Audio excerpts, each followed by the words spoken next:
always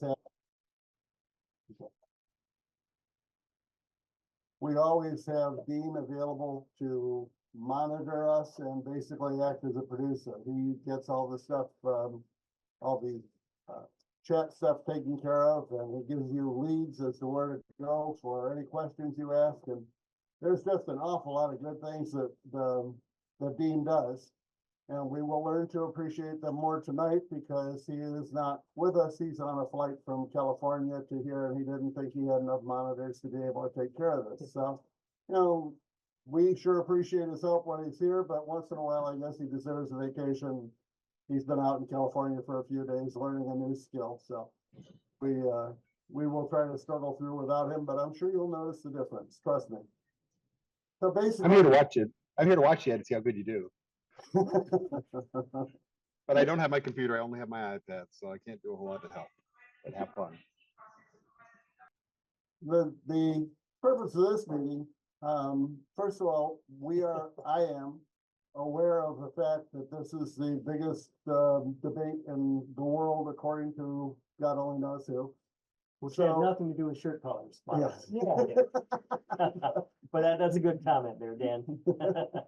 But we are going to try to make sure that by 8 o'clock, we are at least down to questions, and those who want to stay certainly can, and those who want to listen to the debate, more power to you. So that's the important information for what we're going to do. First, we're going to start off with Mark, who is going to talk a little bit about different kinds of treatments of wood. Our concept here is to try to say, well, everybody knows how to make, well, many of us know how to make a wood pen. And, you know, what makes a wood pen special? If you're working with some fantastic woods, just the story behind it can be adequate.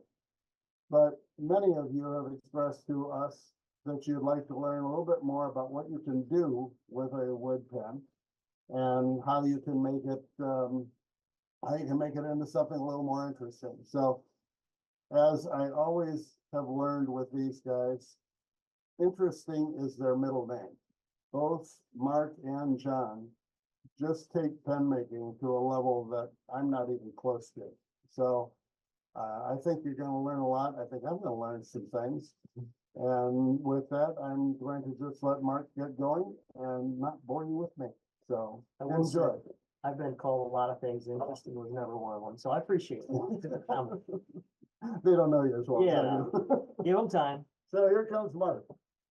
If there is a question, and if you don't know, Sure. so it's okay. Whatever works for you.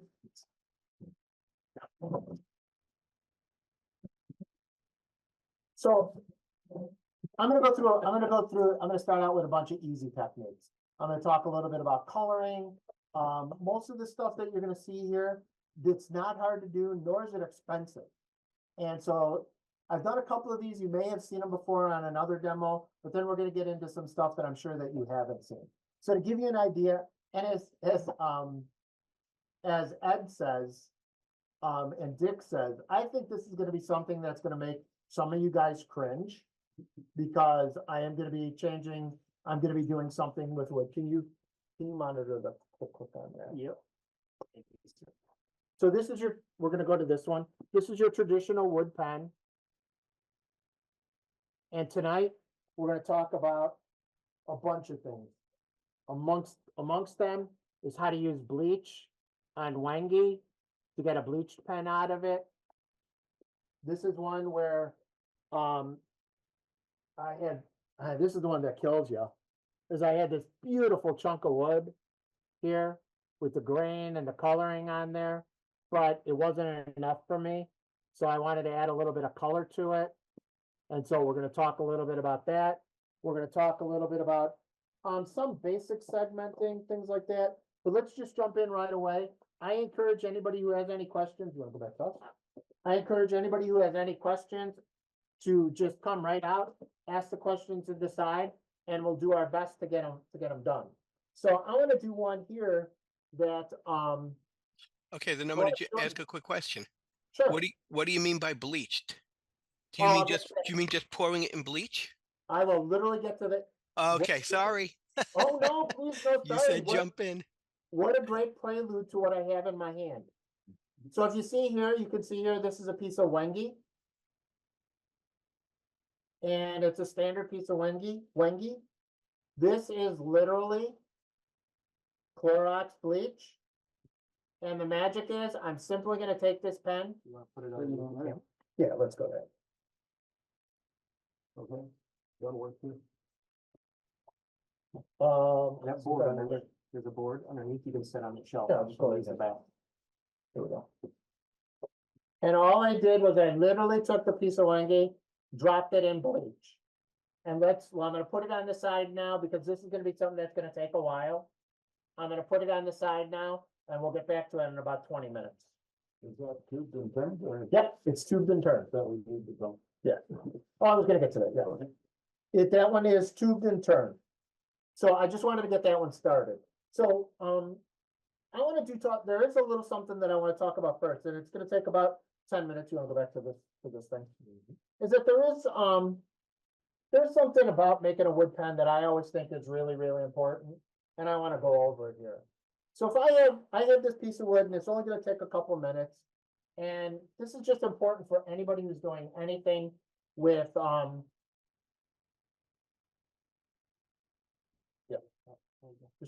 I should just, yeah. I'm just gonna do the right thing now and take this off, and then I'll have this right here.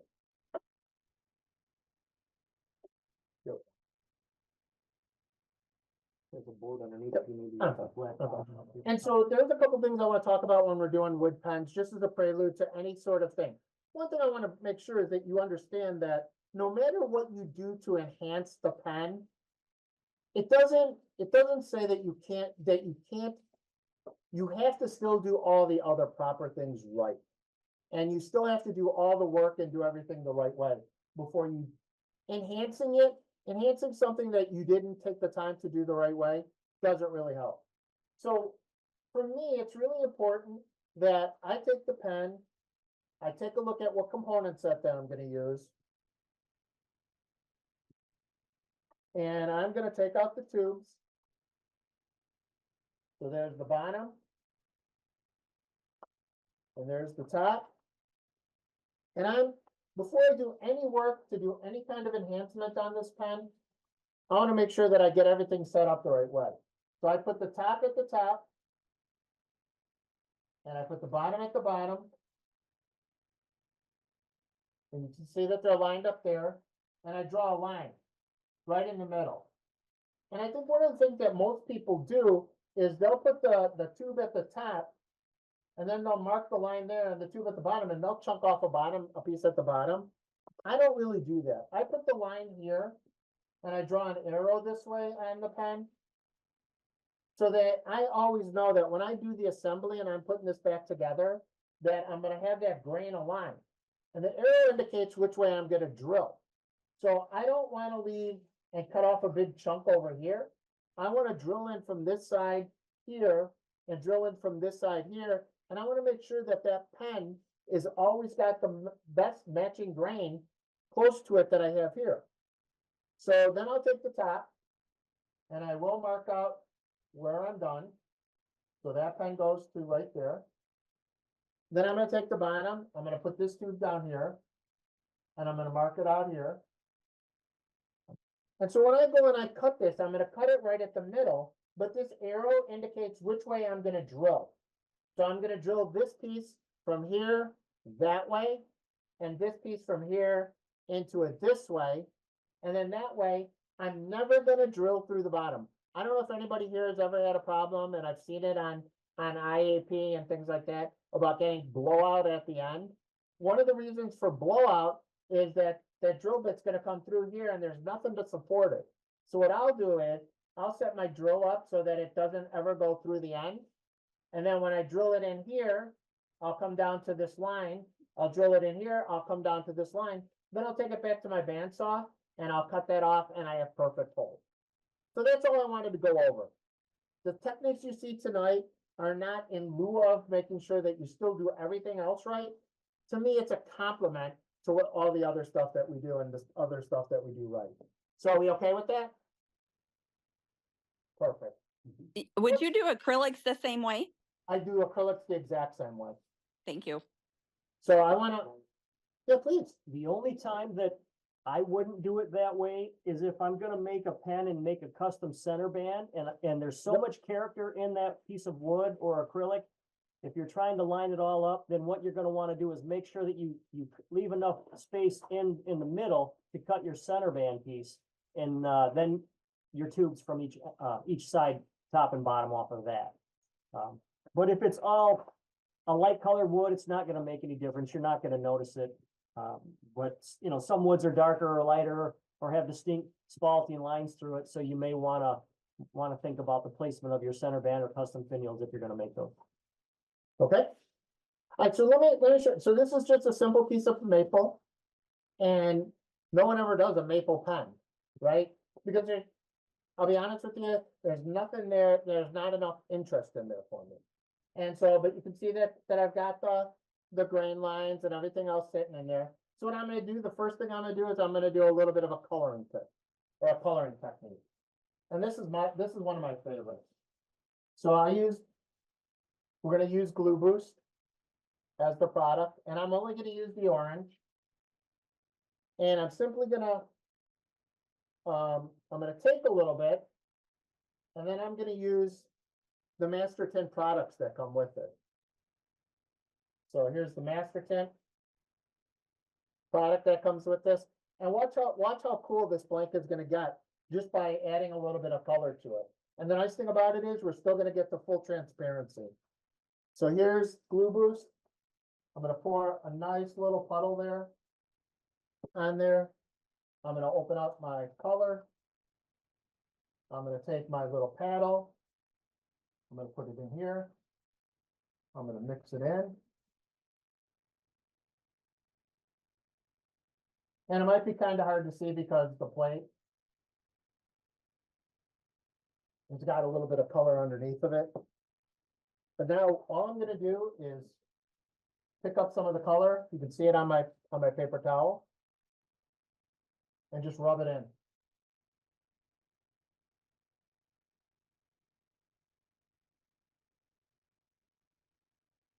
I don't know if you could see how much clearer that, I mean, it really picks up the grain on it, makes the grain pop. And now I've got something different. And the nice about it is I can then just finish this pen off with my traditional finishing techniques. And what are you putting the glue on? It's what's the name of this? What's the HDPE? yeah, HDPE. It's HDPE. It's like a cutting board. Yeah, it's an HDPE. That way, once the glue dries, it'll flake off or wipe off fairly easy. So, and when I'm done, I'm gonna put this under the other camera so you'll be able to see it a little bit better. But that's technique number one. So there's a whole bunch of different colors that you can use.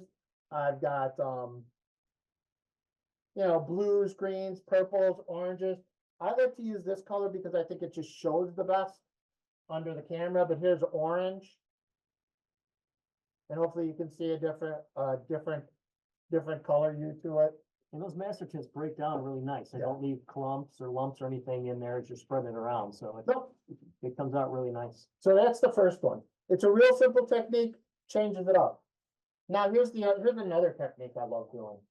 This one is gonna be same bland, I don't wanna say bland, but it is a bland piece of maple. And we're gonna use trans tints on these. And so trans tints, I picked these up at Woodcraft. I will tell you that mine got a little discolored underneath it. So this is black. Is that alcohol based? Yes. So the question comes up, is it alcohol based? And the answer to it is yes. And so what I'm gonna do is I'm gonna just take this blank. I've actually made my own with powdered grit dye and denatured alcohol in the past and had good luck with it too. All I'm gonna do, I'm gonna take a little bit of the black. I'm gonna rub it on.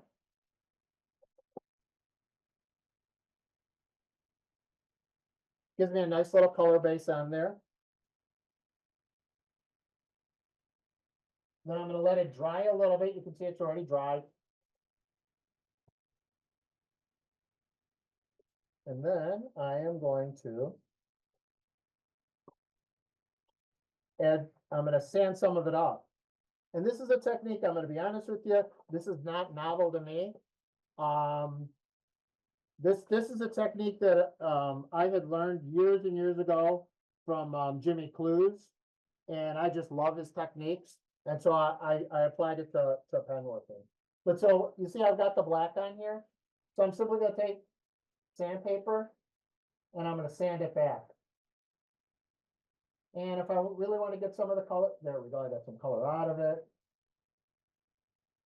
And I'm not being uniform on it by any means. If I wanted to take it, maybe take a little bit more off at a different area, I'm gonna take a different piece of sandpaper. That one was 400. Now I'm gonna take a different coat of sandpaper and just knock it off, maybe a little bit more out here. You know, and I'm not sanding it evenly, I'm doing a completely random pattern on it.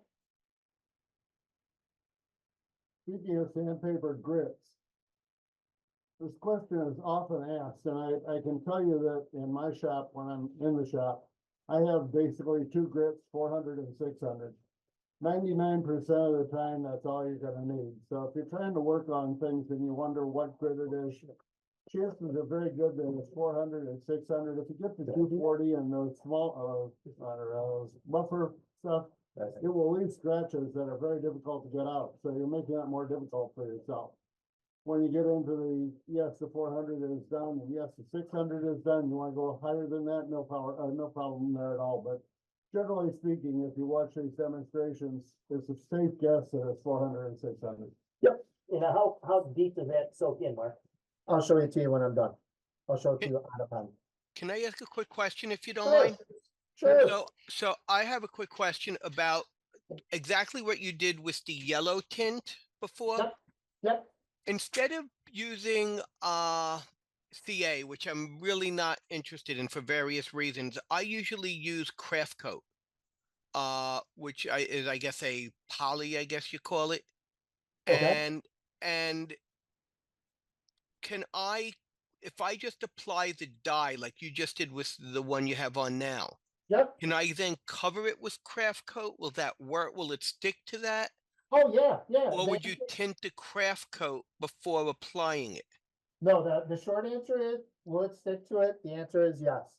And so what I'll show it to you in like 30 seconds of what I do with this one. Okay, thank you. So yeah, Hey, Mark, can you mix the master tints with epoxy? You can only mix the master tints with the Glue Boost product itself. Okay, thank you. No problem. All right, so now I'm gonna take a different color. This is called Oxblood, same trans tint. And what I wanted to do is I wanted to just give you a base so that we can change, so that you can see that this pops the grain. And because of time, I'm not gonna go all the way around. But can you see how that really popped the grain in certain areas? And so now to show you, and then what I would do is really simply go through the rest of this, put my CA finish on, and to give you a better idea what it's gonna look like, can we switch to the front camera? Yep. And you would normally turn your pen down to size before you do any of this. We didn't in this demonstration so that there was more surface for him to apply that was a little easier for you to see. So there you go. Can you see the black? And the color variance on here. This one might even show it a little bit more. The color variance on there. And how far down did you sand it after you turned it before you dyed it? I mean, do you go as I usually do micro mesh after I'm done sanding? Would you sand first? How far down? So I will sand first before I put my colors on it. Then I'll play with the different sandpapers to put the coloring on it. And then after that, I will let it dry. And then you are perfectly correct. I'll put my CA finish on. I'll sand it all the way down through my micro meshes, but I'm gonna go really, really light, right? Because I don't want to be taking off too much of my finish. And I probably, in my micro mesh, I probably only use the first two. And then I will put my CA finish on it, my glue boost finish on it, and then I'll go through all the rest of it. So did I answer that question? Absolutely. That's fantastic. Thank you. So I love this technique. And so I thought, well, you know what? I've got a pen here that, as I showed you earlier. Where is my yellow?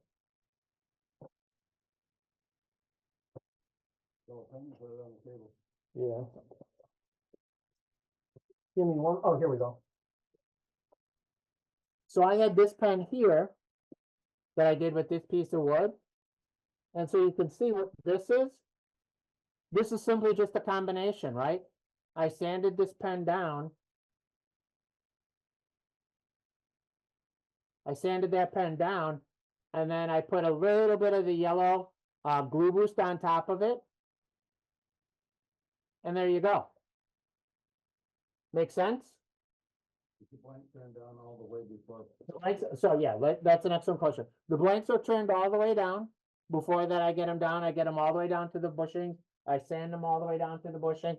Then I put my finish on it. All right.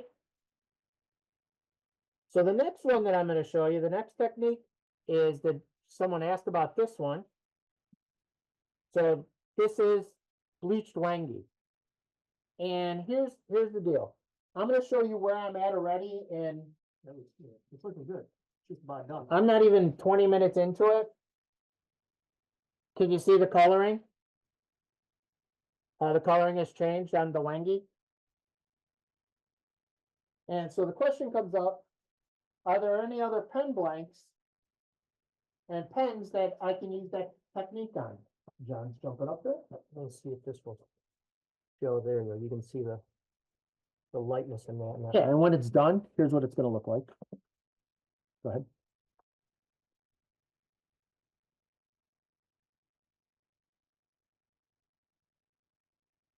So as it soaks in there gradually, it just slowly changes and gets lighter, and it's by layer, so you still have the dark and the light grain pattern in it. And that's what's really cool about this pen. Yes, I know that.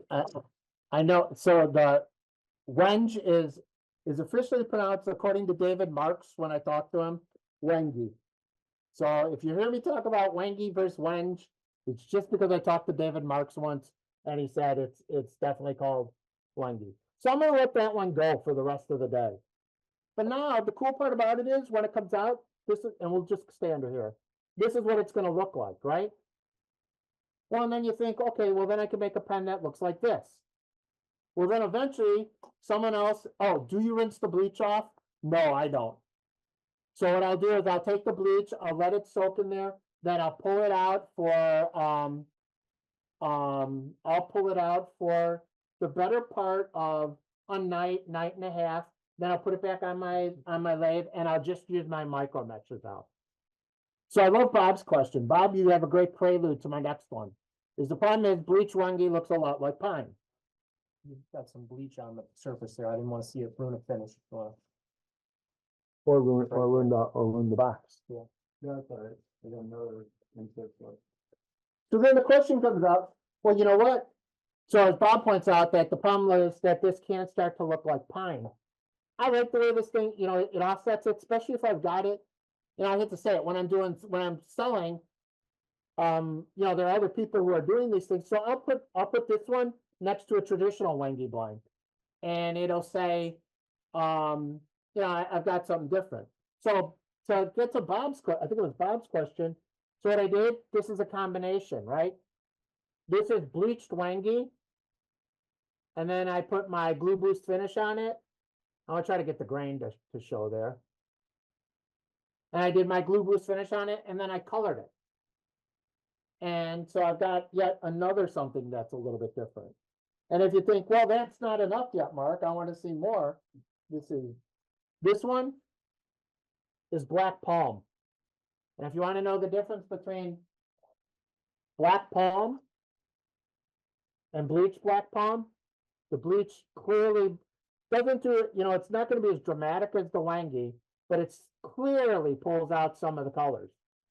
So someone had also asked a few minutes ago, the longer you leave it in there will determine your lightness and color, but I will caution you that if you leave it in too long, the bleach will start to eat away at the wood. Mhm. So, just be cautious of how long you leave it in there. Keep checking it because you don't want it to eat the surface so much that now it's below your bushings or you have wood crumbling from your edges. So Kim, did I answer your question? Did you try dyeing the Langy after bleaching it with Transtin? I just did it for you. Right, that's this one. So Yeah, now, I was more talking about with, not the Glue Boost tents, but like the trans tent. sorry, great question, sorry. I originally started with Trans Tents before I started with doing Glue Boost as much as I do. I did do it with Trans Tent. So here's one that I'm gonna put under here. Let's see who can answer the question by the first one to pop it up. So what do you think this piece of wood is? It's bleached. What do you think it is? Anybody? Tulip? Close. Purple Heart. Purple Heart. This is bleached Purple Heart. And it gives you, hopefully you can see the appreciation under the camera. It really gives you a cool, to me, antique finish to it. So that I've got something different. I've got something that looks antique. And once again, simply a conversation piece. Mark, how long do you think? 20 to 30 minutes as far as bleaching or? 20 to 30 minutes, but I'll tell you on Wangi, I've done mine as much as an hour to 2 hours. Okay. I would think that would depend on how thick that piece is. Right. We're Yeah. turning it down to being up there because the question is being asked, so let's be careful about our answer here. Sure, each type of wood would definitely have its variances based on Different density. kinds of and- wood, different kinds of, if you're making a thick pen versus a thin pen, or if you're gonna make. Some woods probably aren't gonna change much if they're oily or, And well, these are the ones, some of the woods I've had no success with. right, The ones that I've had success with are Wangi, Black Palm, Purple Heart. I've had some that I've had absolutely no success with. What this all boils down to is experiment. Yeah. Recognize that you can take a piece of wood that does not have anything in it, drill a hole through it, and then find out what happens with it. So you're not wasting a pen blank. You don't have to worry about the $1.50. But at the same time, give yourself a chance to try some of this stuff and you'll learn more about what it will and won't do. plus bleach will lose its strength. Mhm. So after you've done a piece or two in it, it's not gonna be good for, all of them. It's gonna lose its strength and then just, And Ed, you hit the nail right on the head. I think, just so you guys know, my point of what I was planning on doing in this thing tonight is simply to give you a starter. I would love to see people, no, the bleach does not react to the copper tube, Eddie.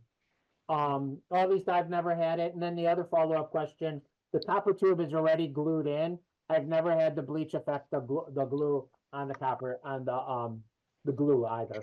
Yeah, we're under an hour. So, if you're leaving it in for under an hour, the glue's not gonna be affected by the bleach. If you leave it there for a week, it's if very you're well. using two-part epoxy, Yeah, it's that's gonna be very difficult. Here's what I forgot to show you. I'm just gonna go back and show it to you. This one. Ooh.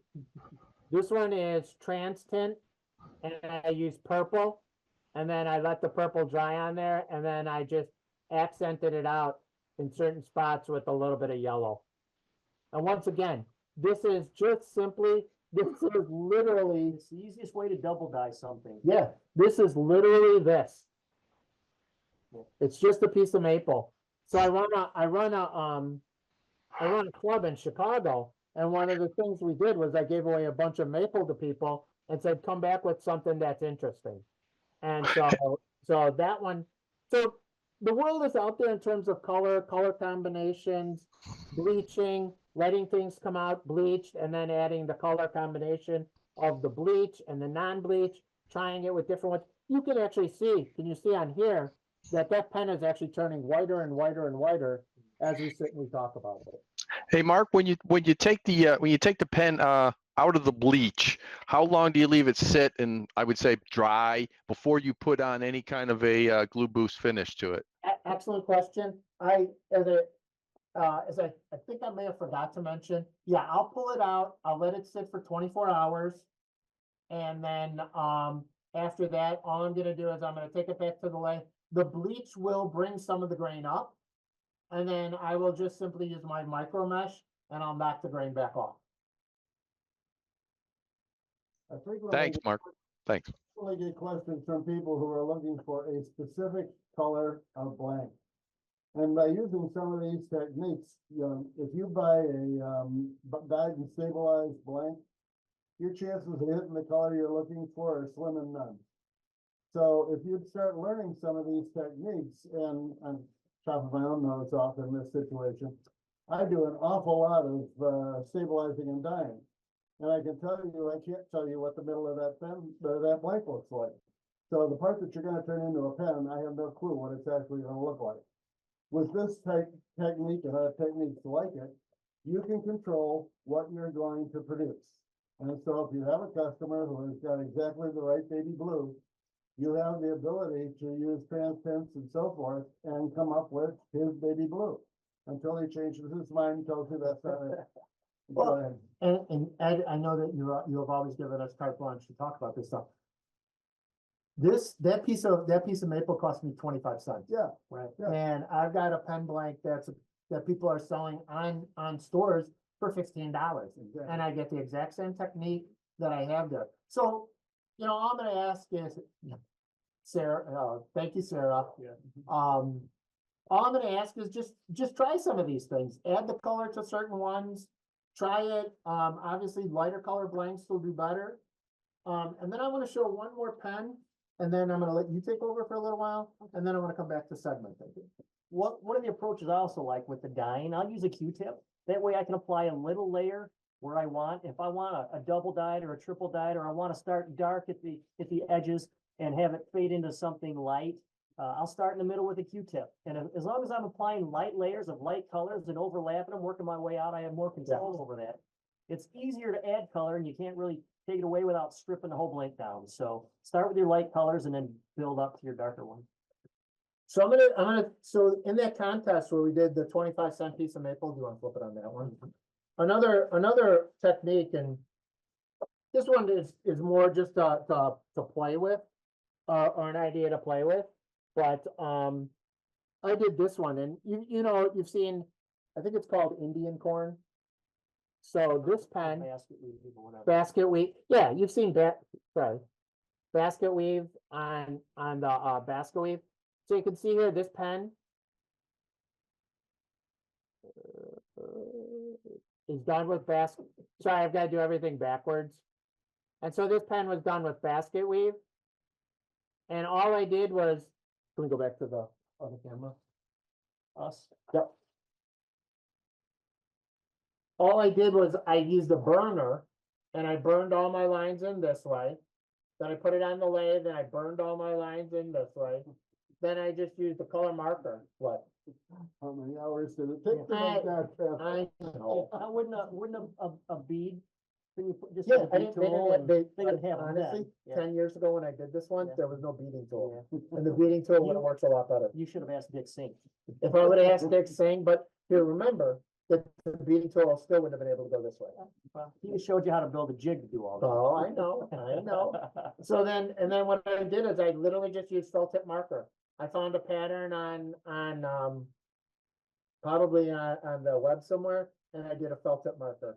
Once again, I just want to show it as a technique of different kind of thought and thought Well, provoking. and what's really neat is you can take that and you can customize something else, especially with the bandit. You could make a center band of something similar to that. Mhm. You know, you have all sorts of fun. All right, so I've got some other stuff that I'll do coming up with segmenting, but if you want to take over for a little while. Well, if you want to start with your segmenting, that's fine, because what I'll have will bleed into that.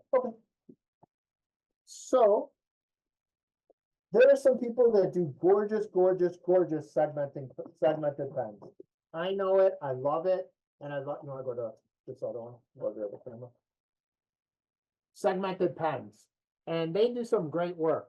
Well, there's also things that you can do, and John literally has this exact same pen. We thought about the exact same technique at some point. And so this is just a dark piece of wood, right? And all I did was I took my bandsaw and I cut it at some bizarre pattern. And then I took 2 pieces of white, so it contrasts really well. And then I would just glue this together, clamp it all up. And that's all I would do my segmented pen and add a little something different. And it doesn't have to be limited, right? I can do this line, then I can glue it all up. And then I could cut it again and I could do spiral, another pattern to go somewhere else, to complement it, to offset it. I can use different colored woods that are in here as my accent piece. And John's gonna show you what he did. So the nice thing about it is you can use fabrics. I've used felt. Pop can was the big thing when I first started doing these. They're cheap and easy. You just scuff them up with some sandpaper. And the nice thing about it is once you cut through that blank, you can spin it and cut through it 3 or 4 times. And that way, when you turn it, you're gonna get all these cool little lines going everywhere. Veneer is another one that works really well. This isn't a pen I made, but was given to me by a guy that was really good at this. And he would use colored veneer and then cut the blank, glue it together, clamp it, cut it again, and you do that half a dozen times, and you just keep turning the block of wood until you get all this. And when you turn it around, it's when all of those cuts really come to life. His blanks are available on ExoticBlanks. Yeah, Ed and Dawn sell those blanks, Terry's blanks on Exotics. And this is what I would use, the epoxy clear. CA glue doesn't hold the metal very well. It'll break apart when you're turning it, but the epoxy stuff, and I've always just used this because it was accessible in my area, holds everything nicely together. Another thing, a lot of the hobby stores, they'll sell this brass, and you can buy it in sheets to craft different thicknesses. And it works really well for that kind of stuff too. So just another way to add a little bit of shine to your segmenting. Now, do you have any other No, segment? you wanna- I do, but go ahead. Are you still on segmenting? Yeah, I'll continue on that as well, but I was just gonna show some Yeah, go ahead. basic stuff to get you down here. You can see this is unscripted. Oh, no, we scripted it and we wanted it to look like it. That's the way we planned it. Most of these pens I did years ago, and I forgot I even had them. But you know, when it comes to segmenting, the nice thing is you can use the woods that contrast. You know, have a little bit of character going on. And with this one, it was Purple Heart Maple and I think either Red Heart or Paduck. But obviously, just cutting sections and scraps and piecing them together. And then I thought, you know, I really like the angles. And so I wanted to use something with a little bit of iridescence. Let me see if I can add a little extra light to that. When you did the segmented pen, the light and the dark one, the one that goes around, straight around, Uh-huh. did you drill each piece first or did you glue up first? The reason I'm asking is because like I have tons of cutoffs from, you know, all the blanks that I've made. And I was going to do it, but I'm not sure how I would put it into, I have I use a drill press now on my vise. Okay. And I'm not sure how it would hold because they're all slightly different sizes and stuff. So I'm not sure if I glue it up first that I'd get a good centered hole in that. You know what I mean? So for something that was just straight like this one, I would say, unless you're going to drill it on the lathe, I would glue each piece individually and then stack them on the tube and clamp them. Just make sure your end pieces are longer than your tubes, and then you can face them off. So Now, that drill them way- first. Yep, that way it's much easier to stack them.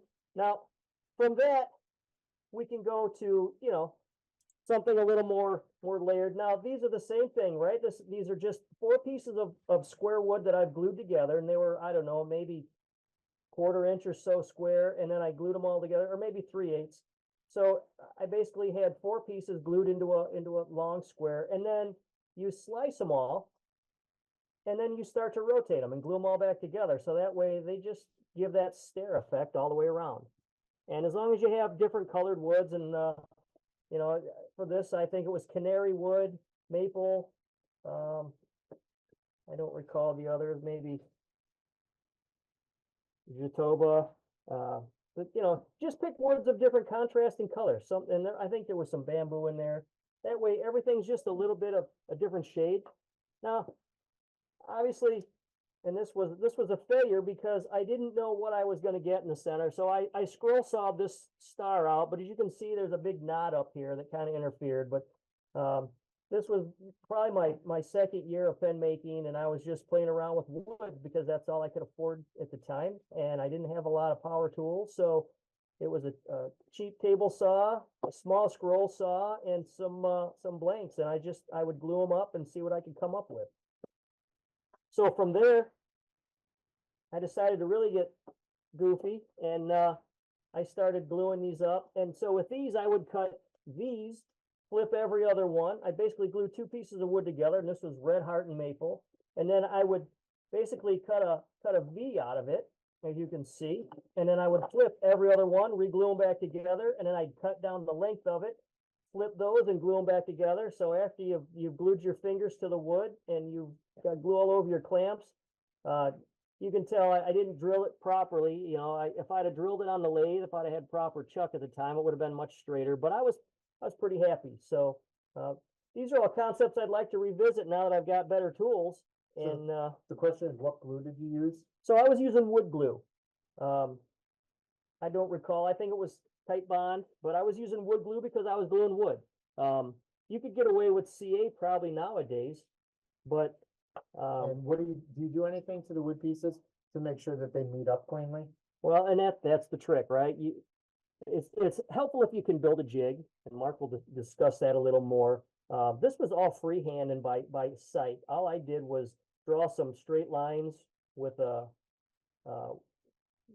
metal ruler and cut them best I could, and then would sand them lightly and glue them back together. So, you know, it really all comes down to drilling's going to make a difference because you need to drill these blanks perfectly straight, or as you can see, your pattern isn't going to go straight down the tube. This one wraps a little bit. But Yeah, I yeah, agree with you. I like to drill on the lathe on Yeah, anything anything segmented. precise. And the other thing about, is it okay to interrupt? Yep. The other thing about drilling on the lathe is a lot of people will use a 4-jaw chuck and try to get all 4 jaws to touch. Right. I'll only use 2 jaws. Yep. And then that way I'm only on one diagonal of the lathe. It doesn't have to be perfectly square. It Right. doesn't have to be perfectly square. It just has to be centered with respect to the edges. Yep. So another option is pick guard.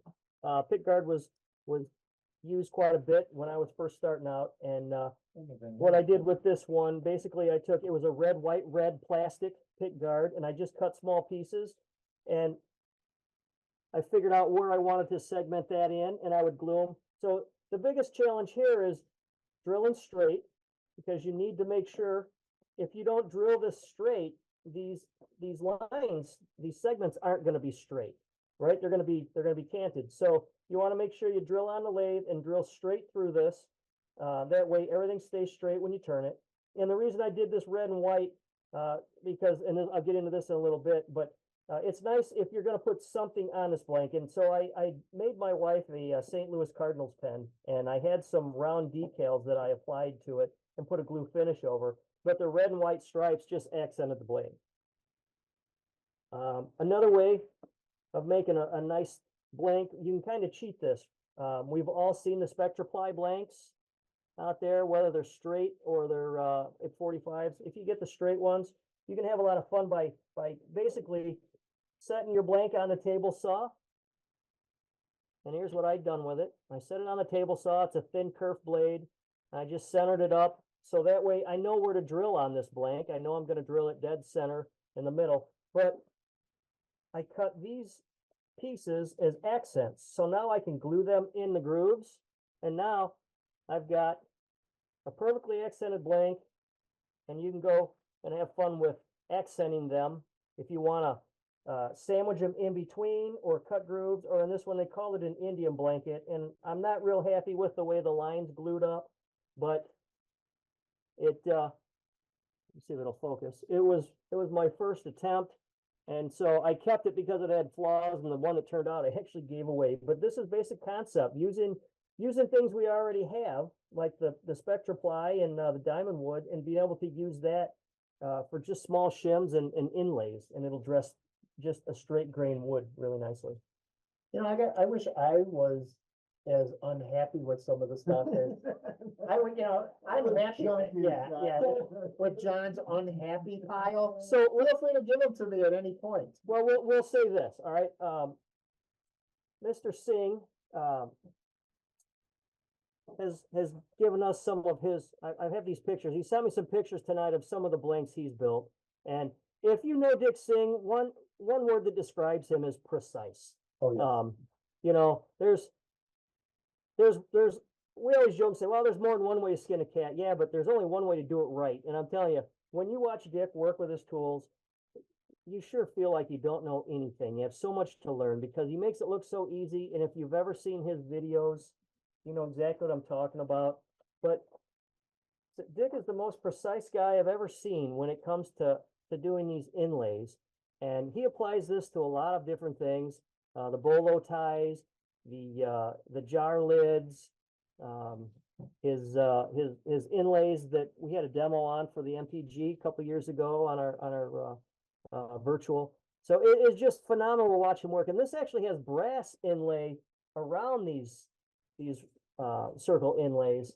And so I appreciate you sending this to us. This is very inspiring, and I know for me, it gives me something to build up to, especially when you look at the choice of woods in this. And I'm guessing this is probably holly, and you've got black palm, and then you've got the darker woods as the accents. And it's not just the layout or the aesthetics, but it's the actual colors of the wood that go so well together. So you know, don't let anyone kid you. Yeah, when resin came along, we all thought it was really cool, but the real talent in my mind is when you look at what we can do with wood, because that's you have to do it, right? Yeah. The resin, you just pour it and turn it, but when it comes to wood, there has to be talent there, and you want It's to. everybody's on the same playing surface. Yep, absolutely. All right, back to you, sir. All right, well, I've got a couple ones that I'll show. It's tough to follow John on these things. But one day I was over, the last time I was here at Exotics, we saw what John did with his, right? So I picked up a bunch of these scraps too. And we saw, you know, the excellent work John did with it. I did something a lot simpler. And where is it? I simply took the scraps, kind of color matched them up, and glued them up. And then when I turned the pen, this is the pen that I got out of it. And once again, it's just Spectraply, and it's a whole bunch of different colors and different woods that I put together, glued it all up. And I did something a little different, and we've seen this before, so I'm not going to dwell on it too much more. I've shown this before, but it's a little jig that I've got for doing any of my segmenting and gluing things up. All it is a bunch of HDPE, and then cut it to make a box out of it. I datoed in a little thing so I could put the floor in on it, and then all I do is I've got little eye bolts that'll press this all together and press in the top, and that's how I get my glue up on these things. And so the nice thing about it is, as I said, you could come up here or go anywhere, and if you just find a whole bunch of scraps, you can make a pen that's just completely different, all glued together. If you want to do a pattern like John does, I love his patterns. Sometimes I want to just do something that's a little bit more chaotic, and it has a little bit of chaos on it. All those pieces that you're showing are square and basically the same dimension. You want to talk a little bit about how you can cut those so that they end up that way? Because there's people that don't understand. Well, I think you know where you want to go. No, go ahead. Okay. You want- Basically, what I'm trying to say You is, want to go to the front? yes, yeah. When we're taking things like this, and you've got these pieces, that's all wonderful as long as you have a way to cut these so that they are the same size from end to end. Now, most of the time, what you're gonna do is use your table saw. Recognizing that when you use your table saw, you have the possibility of cutting your fingers off. So be sure when you get these things and you're trying to do that. Now, I actually more currently use my bandsaw. And while most of you are probably saying what I would have said 3 years ago, you can't possibly have that thing adjusted so it'll make a straight line. The answer is actually you can. It isn't easy, but it can be done. It's a 3/4 inch wide blade, so it doesn't very much. But how you do it is completely up to you. I'm not trying to tell you there's only one way to make this happen. What I am trying to tell you is that this end needs to match that end in order for what you're trying to do here to work out and look good. If it's fatter at one end and thinner at the other, make it a lot fatter at one end and a lot thinner at the other, so it looks like you tried to do it. Then take the next one and do the same thing, stagger them left and right, and you're gonna have something that will work. But in order to do any of this segmenting, recognize that you need to be pretty precise. None of this stuff comes together. You know, John shows you all this and doesn't tell you how many hours he spent trying to make it work. But by the same token, it isn't impossible. Just understand what you're trying to do and spend some time to do it. Back to you guys. No, I think that, Absolutely. I think that was the question. What was the last question? Who asked it? The biggest thing is having patience. Yeah. Yeah. So Terry, you asked about plywood. This is ostensibly plywood, the stuff that you're seeing, the color ply. Now, there, you know, some of the standard ply is fine, but you've got to be careful about what plywood you're using. I wouldn't use a cheap grade plywood. You're going to want something more of a cabinetry grade, something with thinner stuff, because you're not going to have big knots or chip outs in the center. They always put the better looking pieces on the outer side, and the middle can be just junk. So if you're going to invest the time in it, I would say stick to something of a higher quality plywood. And that's what essentially the skateboards and all that are, Yep. you know, a cabinet grade plywood. Well, I've seen beautiful vases and stuff Mhm. like that I- with in the turning world with people who have glued up plywood, and the more expensive the plywood basically is, the better that's going to be because you've got less voids in it. Yeah, I've used parallel board, you name it. I mean, anything I get my hands on, cross grain or whatever, add a little bit of color to it and you can change the appearance of it and have a lot of fun with it. So. So do you want to take on? Okay, you want to take on for a little while and do the? I can. Sorry, I did a plywood just recently, and I will tell you that's exactly correct. I had a bunch of holes in it. So yes, I had cut it up and I cut it accurately and everything was good. And I put the thing together and turned it, and there were holes all over the place.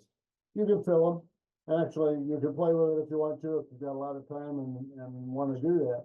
But the reality is, you're so much better off to stay with color wood or one of these that are made for that purpose. Yep. Than you are to try to take just commercial plywood. Commercial plywood has got all kinds of holes in it. Actually, we're using that for one of the jigs that we're making that we're selling. And we are throwing away a ton of plywood. So be very careful if you're doing this. Don't spend a lot of time with stuff that's real inexpensive because your time is worth something.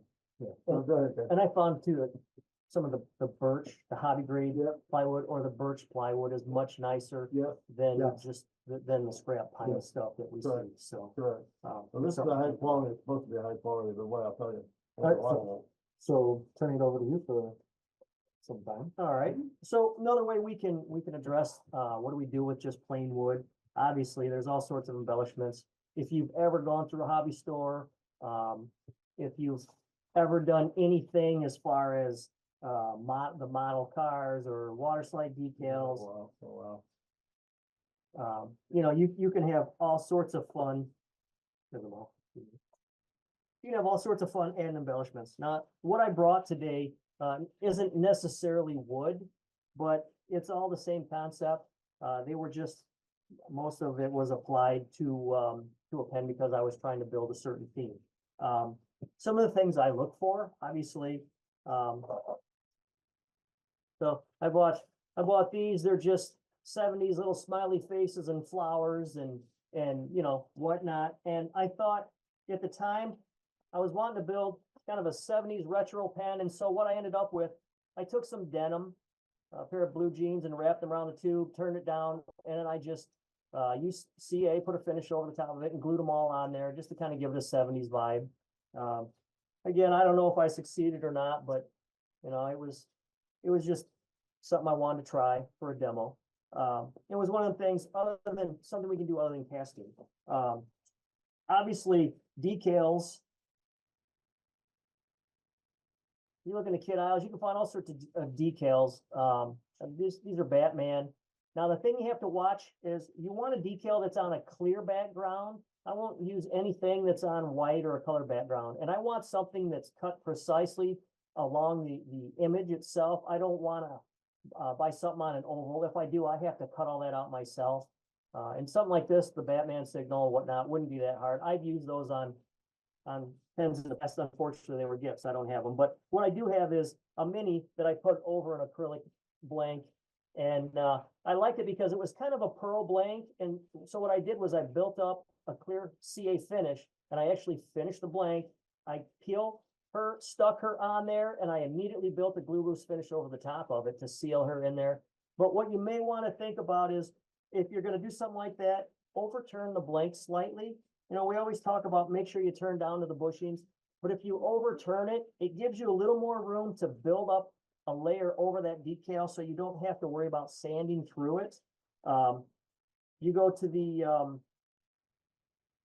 scrapbook aisle. Now, this pen here was an old pen I did a while ago, and it's got some cracks in the finish. That was prior to Glue Boost, and the CA that I used cracked on me. But as you can see, I built basically the pen out of burlap. I wrapped burlap around the tube, and I just kept layering CA on it as I spun it. When I got it nice and tight, I turned it down to the size I wanted, and it's basically a daisy with a little ladybug crawling on a petal, and I thought it went real well with the burlap background. And these are all, that was a paper decal from the stationery aisle. Things like that are readily available. And if you go, you know, to a hobby store, like in our area, we have Hobby Lobby, and there's just aisles upon aisles of decals. So with the CA that I would use on a decal like that, I would jump straight to medium because it's going to build a thicker layer quicker. Most of this stuff isn't anything you need to worry about saturating first. You just want to build a layer over the top. This was a maple pen, and I went into the stationery aisle. It was a straight grain maple pen, and what I bought was paper that looked like barn siding, and one was blue with white stars. I took a hole punch and knocked the star out, and I put the pen all in the white barn sided paper, and then I went with strips of red, and I tried to make them all even, and then basically built a CA finish over the top. So, you know, it's something you didn't even have to cast. You can just build it up over top of a plain straight grain maple pen blank. You see, Audrey had a question on what level of CA glue do you use for thin, medium? Yep, I always use a He medium. had just answered it as soon as I asked. Oh. Thank you. Yep, I No like to use, problem. anytime I want to encapsulate something, I like to go straight to medium. The paper, you can start with thin if you want to get it in the paper, in the grains itself. It's already a weathered look, so you know it's not that big of a deal. But anything else, especially if it's plastic and you're gluing it on there, like some of these decals or vinyl, just go straight to a medium. This last one here I'll show. That was another maple blank. And Have you ever heard, I'm sorry, have you ever heard of anybody not using CA for that, but again, using a poly or lacquer or anything? I just don't like CA. That's my own personal. No, yeah, absolutely. Prior to using CA, I used to use dip lacquer, and you buy it in a small can. Penn State used to sell it. I don't know if you guys have it's kind of. It's like Deft and Craft Coat and all that stuff. As long as whatever you're gluing down to the tube doesn't react to it, because like the vinyl and the plastic, I don't know how well it would stick to it. It may take a lot more layers to get the thickness you need. Okay. The biggest thing I like about the CA is I can level it off, right? If there's a small thickness in that decal when I put it on the wood, the CA will smooth it over. Got you. But dip lacquer is thick, and I know you can achieve the same thing. It's just you're gonna wait 7 to 10 days for it to dry before you can finish it. Great, thank you. So this last one was again just a straight grain maple pen blank. I hope I can do this one justice. And Let me show you the full pen here. so what I just used regular old craft it was Apple Barrel paints. It's acrylic in the little tubes. It's at Walmart. I don't know if it's still Apple Barrel, but It is. I uh, use it all the time. yeah, it's great. I just got out my paint brushes. I painted a little snowman on there and stippled the edges, and then I let it dry overnight, and then I built a CA finish over the top of it. And I went straight to medium CA, so it didn't smear paint or have time to react to anything. And I built up the layers and finished the pen. So, it doesn't have to even be a decal, right? We can put paint on it. You could put pinstripes on it, like a fishing rod, whatever you want. I've used thread.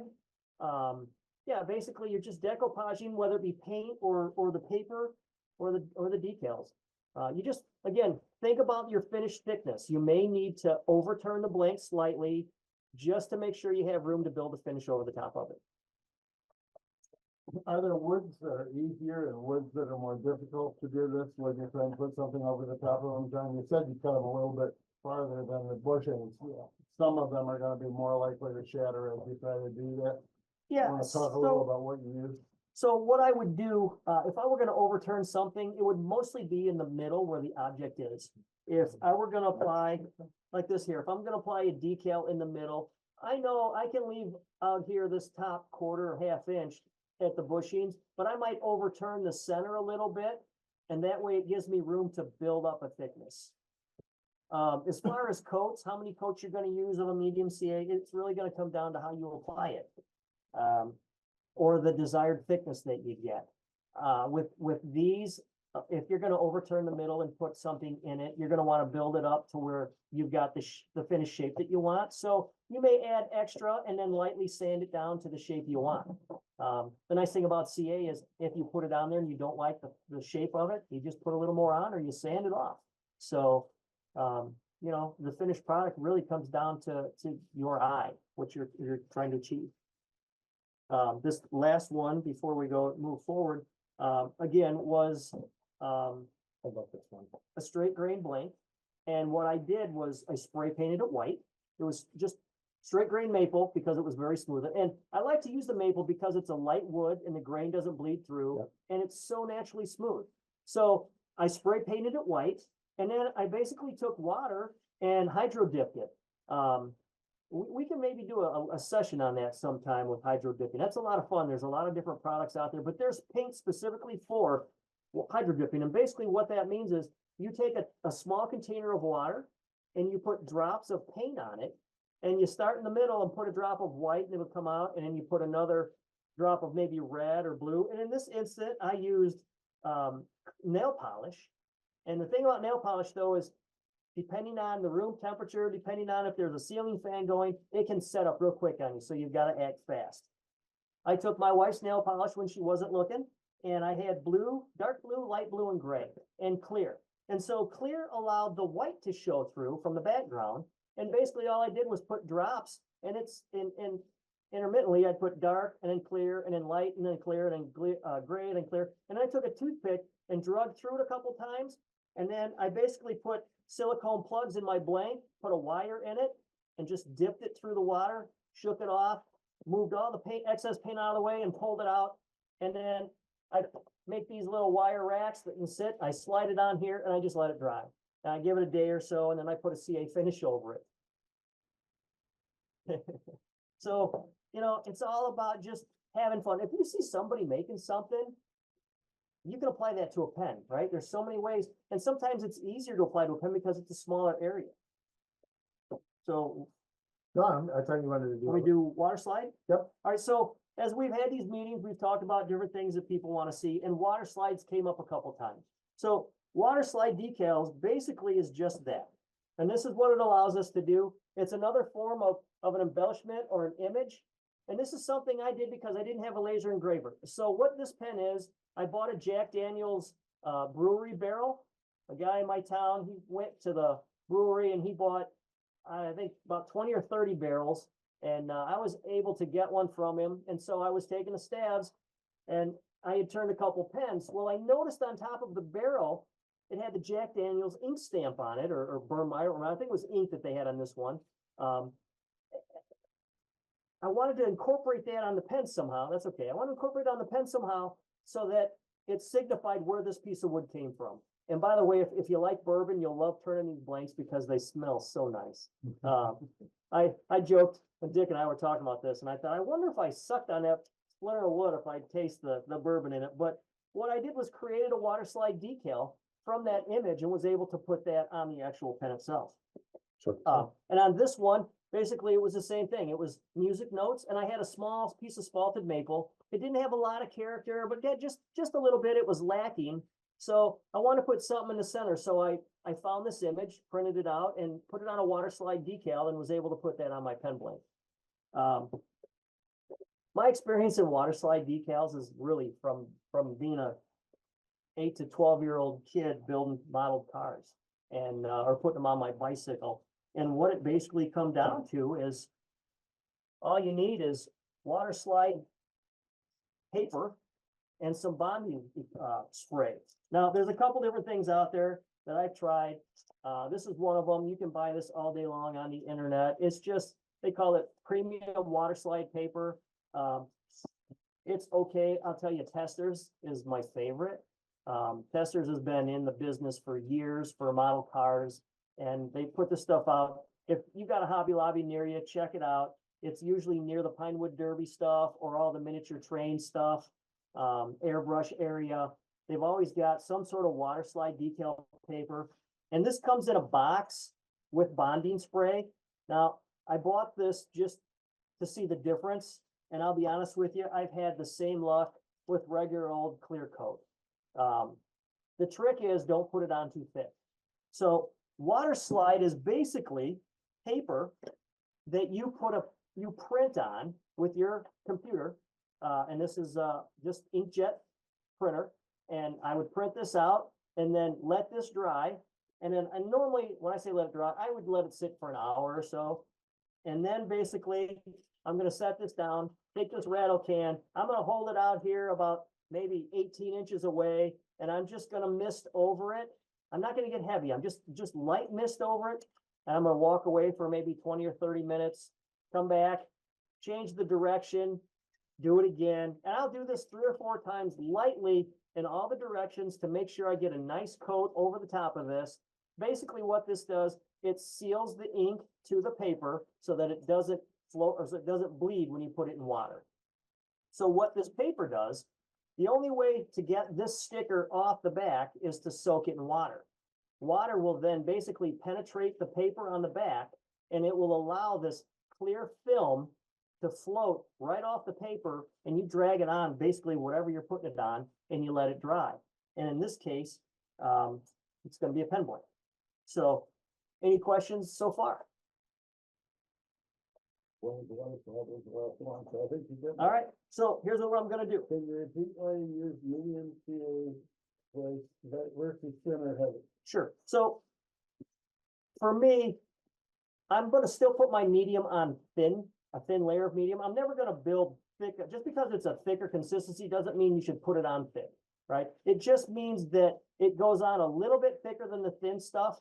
And so when I'm putting it over something like a water slide decal or over vinyl, it doesn't help me to put thin on because all I'm doing is moving my applicator, whether it be a rag or whatever, I'm moving that closer to this decal.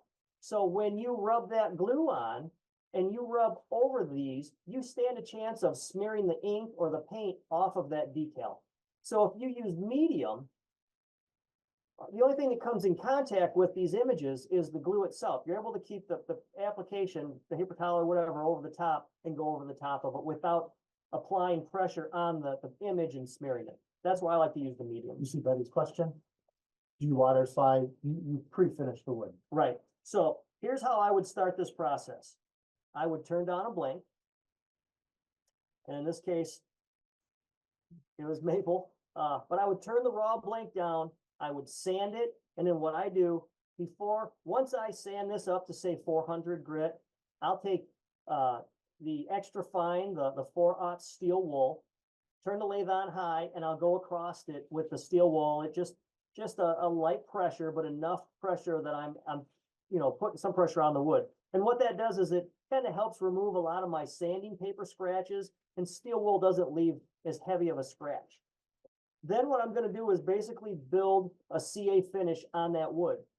We wanna make sure that it's smooth. You don't wanna apply wood and water, right? What's gonna happen if we put water on this wood? It's gonna raise the grain. And then we're gonna have to wait for it to dry and we're gonna have to sand it. And if we put glue over the water, then the glue is gonna turn white and foggy. So always use the wood, the dry wood, build your CA finish over the top of it and finish that CA just as you would the finished pen. The biggest challenge, the biggest headache with water slide decals, you're doing CA twice. You're doing two finishes. Yep. So think of it this way. You're gonna cut this out and it's gonna go over the top of this wood. Any flaws in this wood that this decal is over are now preserved. It's gonna be trapped in there forever. So you wanna make sure that your original surface before you apply your decal is as smooth and as clear and scratch-free as possible. So I wouldn't buff it. And if you are gonna buff it, just use a naked wheel. You don't wanna apply any compounds to this because you're gonna put CA back on it. If you do apply a wheel and you think there might be compound on it, just take a little bit of denatured alcohol on a cloth and wipe it down real quick and let it dry. So what I'm gonna do now is I'm gonna go over here to the lathe and I'm gonna show you how I would apply this. The rest is one here. Okay.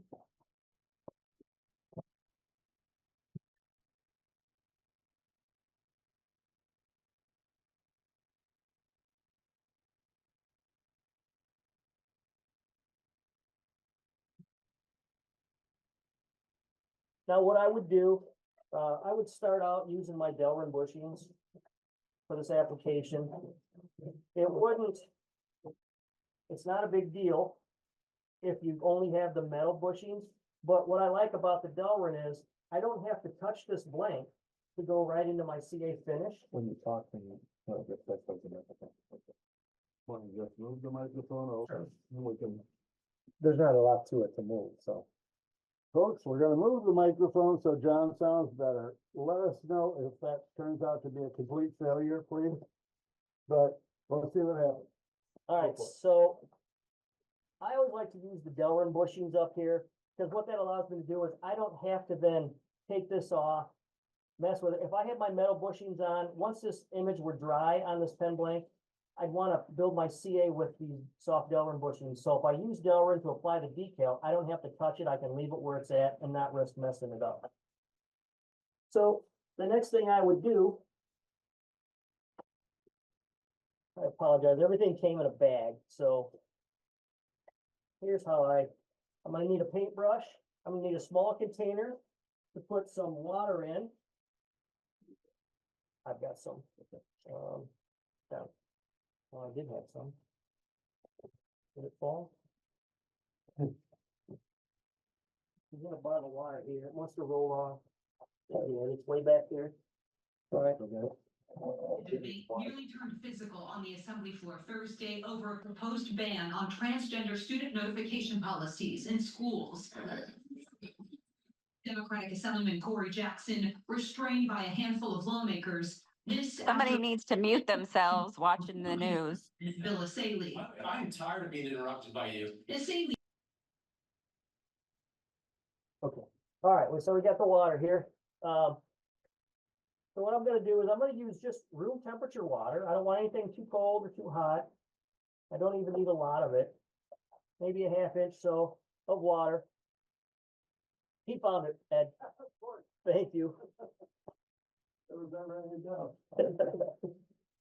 All right, so another thing I'm gonna use, it's called Microsol.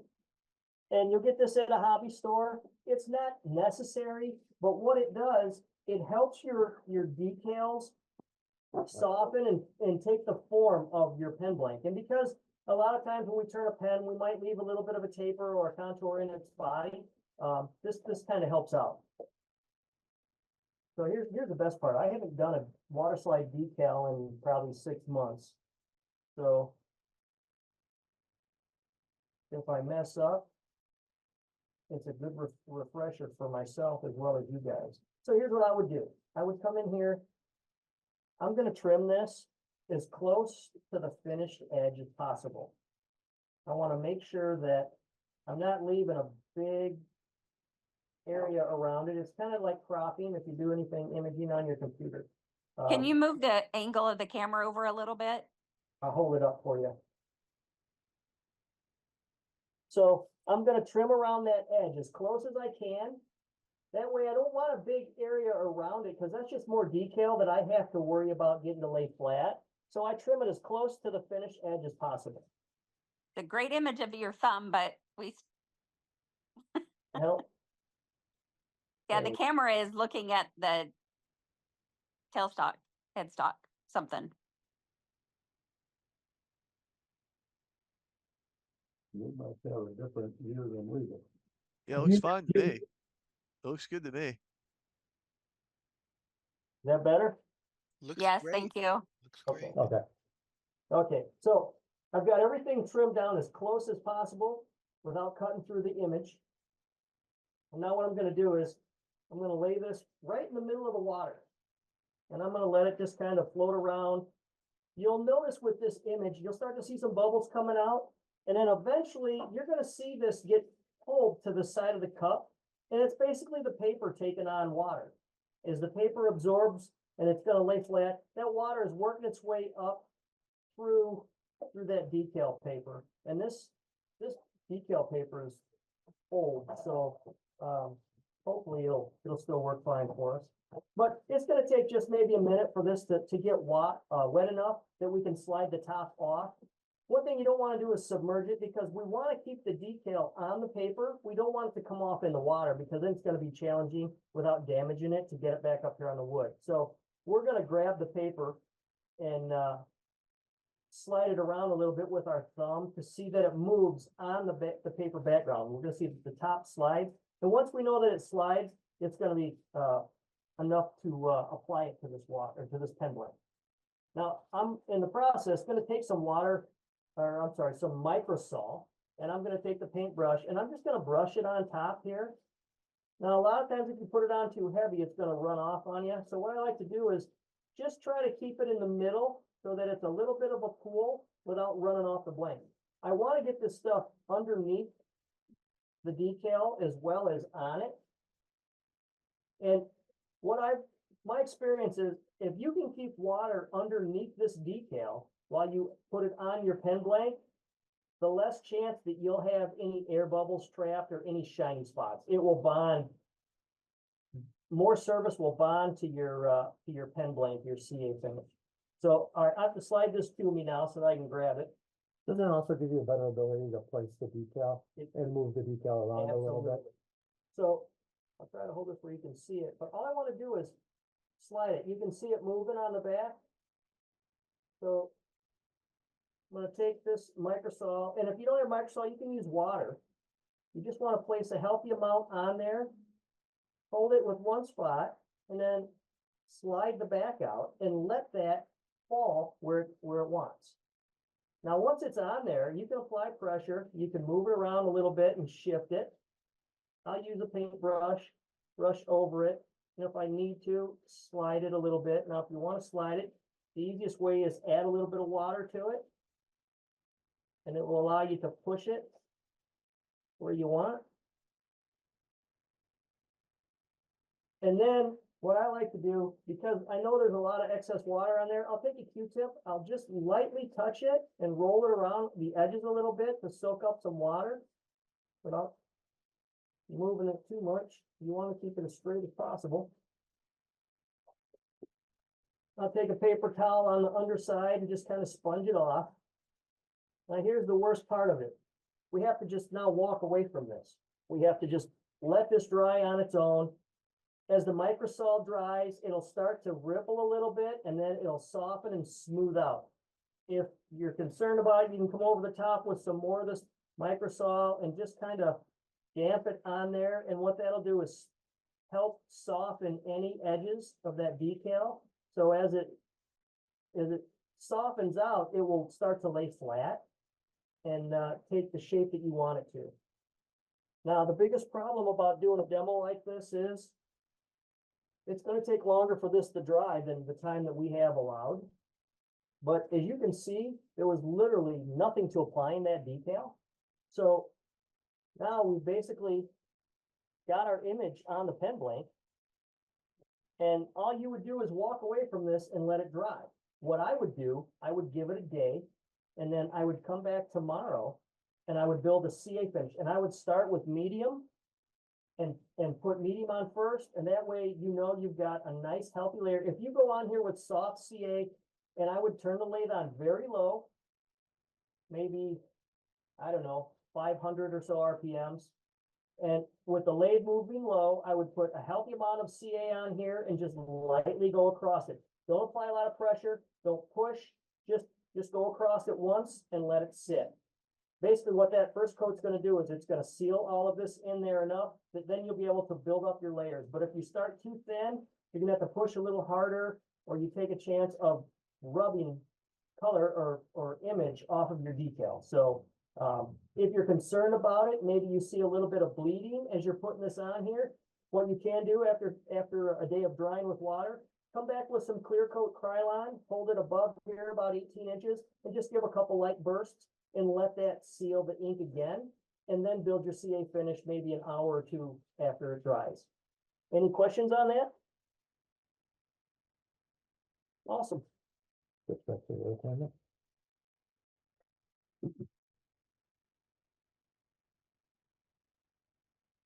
No, I almost closed it.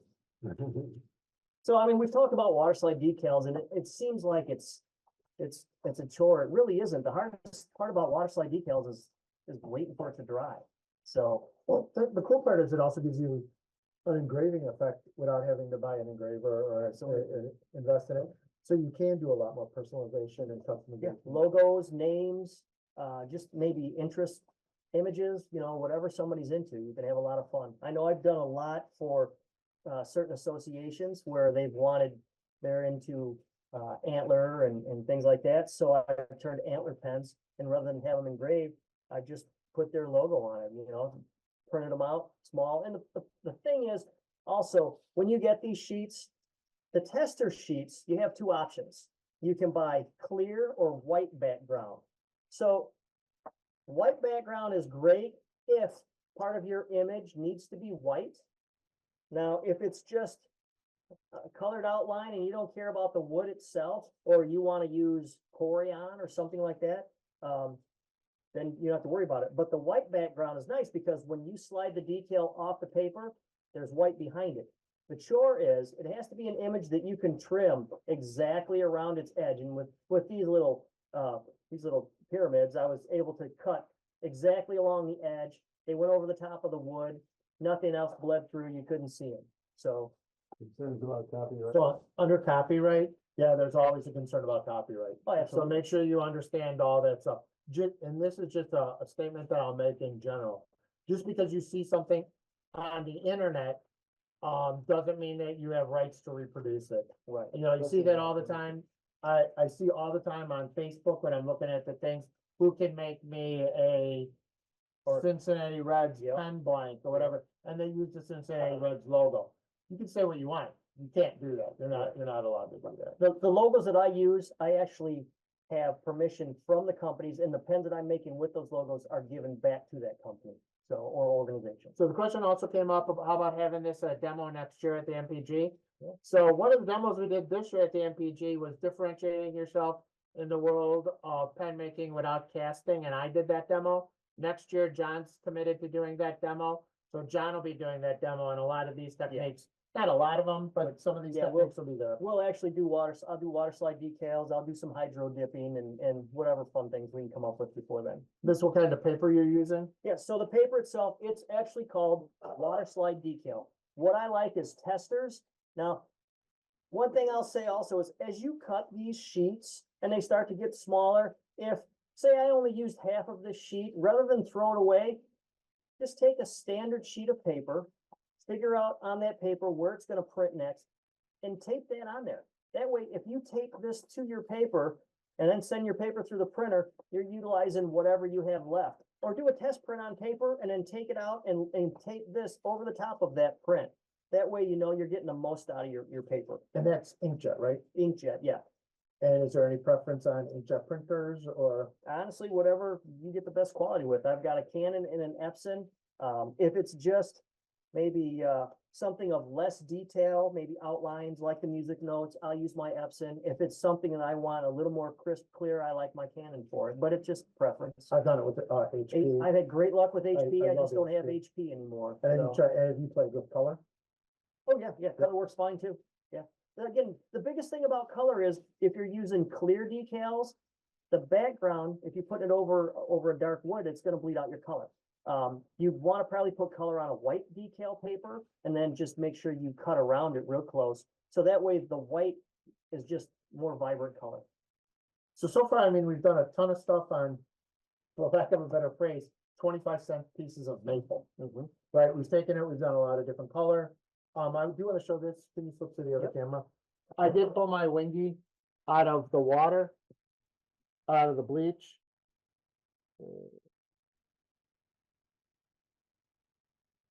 There you go. What a great salt and pepper look.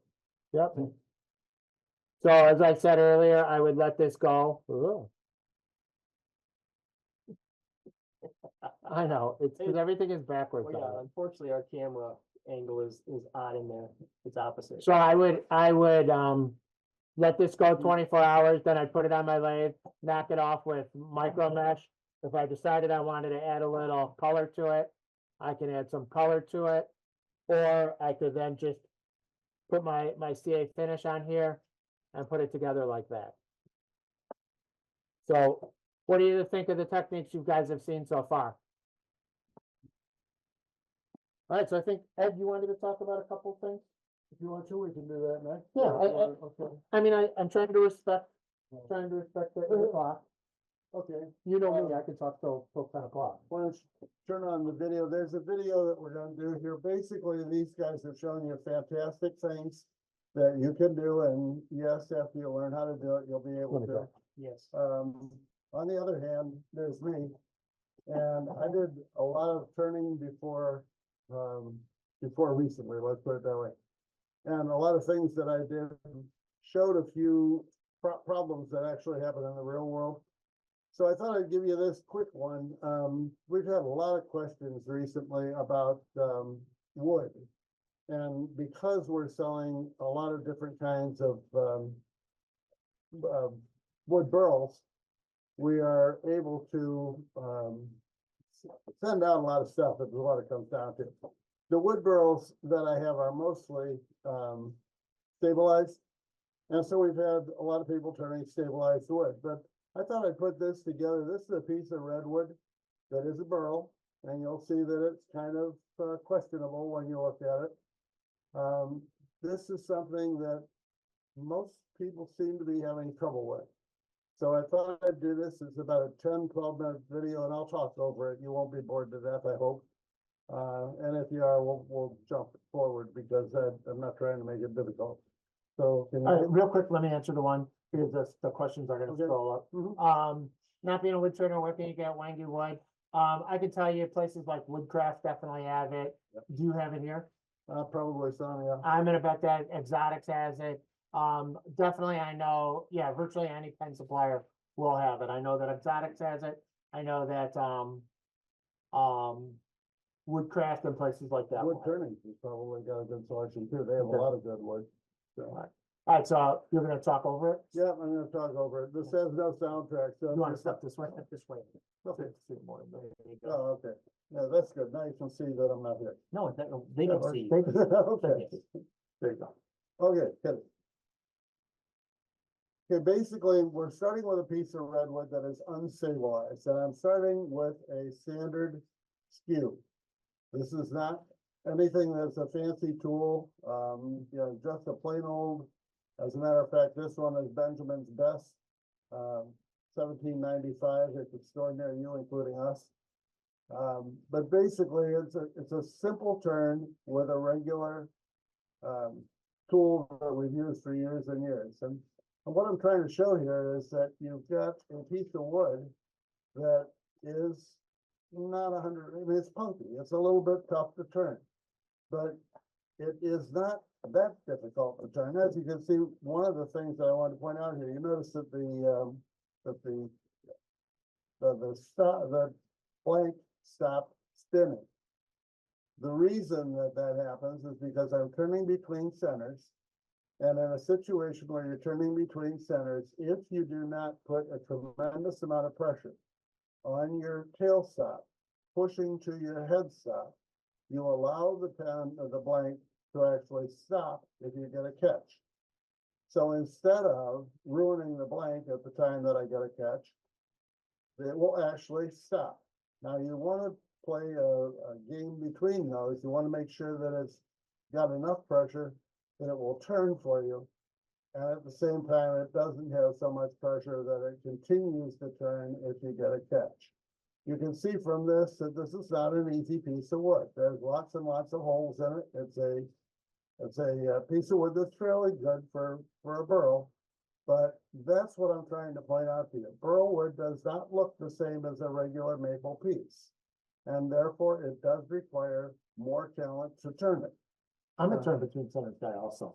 I love that system. Well, turn between centers has got a lot of advantages because as soon as you make a mistake, it stops for you, if you set it up that way. Well, and the other thing is, it's, I don't want to say impossible because someone will try to prove me wrong, but it is virtually impossible to get out of round. That's right. With the other ones, because you put so much pressure on it, that mandrel starts to bend, Yep. and that's the problem. So sorry, I didn't mean to interrupt you. Yeah, if it's out of round, it's because you're late. When you're at this point, and you're having some problems with it, let's assume, this is regular cheap thin CA. This is not Blue Boost. This is not anything that you're gonna break the bank. It's regular thin CA, and all I'm doing is putting that on there to reinforce that piece of material. So I have put on here to remind me, the fumes are potent. So if you're doing this, step back from it and put the thin CA over the top of it. Part of this is that I use the white towels, paper towels, and they will react with the CA. Also, you didn't get a lot on your bushings, so you're not gluing the bushings to the wood. Exactly correct. I try to make sure that I don't glue the bushings to the wood, and that is a very valid point. Yes, been there. Please understand that if you do this, keep it on the piece of wood, don't get it on your bushings and everything else. So it's not difficult to do it, and if you don't stand above it, it isn't all that bad. But I'm not gonna lie to you, this is potent. When you're doing it, my eyes were watering for a period of time there. When I do pens, I would suggest people wear goggles or something when they use the CA. For what I Absolutely. do for a living, I've seen too many people glue their eyelashes together and eyes shut with this stuff. Wow. I actually blow a fan across it too, and it'll move the fumes away. Very from the good. lid. Yeah. At your face? Very good. When I do pens, I do not face them before I start. That's the reason I put this in here. Some of you are probably already aware of it, but this is a facing jig that I made for my lathe. It's a simple piece of plywood that's round that I put a piece of sandpaper on, and then I have the jig that we sell, the offset jig, so that you can use more of the sandpaper. So what this is doing is making absolutely sure that the ends are square. If you noticed, you might have in the first ones, the blank was not absolutely turning true because the ends are not square. And so they don't fit into the bushings exactly right. When we go back to it, you'll see that they turn square and everything comes out fine before the end of the pen. That's all I care about. I tell people all the time, I really don't care what's on the floor in my shop. I care what the pen looks like when I'm finished. So, this is a way to do it. Yes, it does take an additional step in the middle. I'm okay with that now. If I had done this while I was doing production turning, I might not have been okay with it. Those who argue with me that it takes longer, you're probably right. But as you can see, it goes right to the brass and I can hear it when it hits the brass. So I know I'm making that pen the right length because I can hear that change as soon as the brass touches the sandpaper.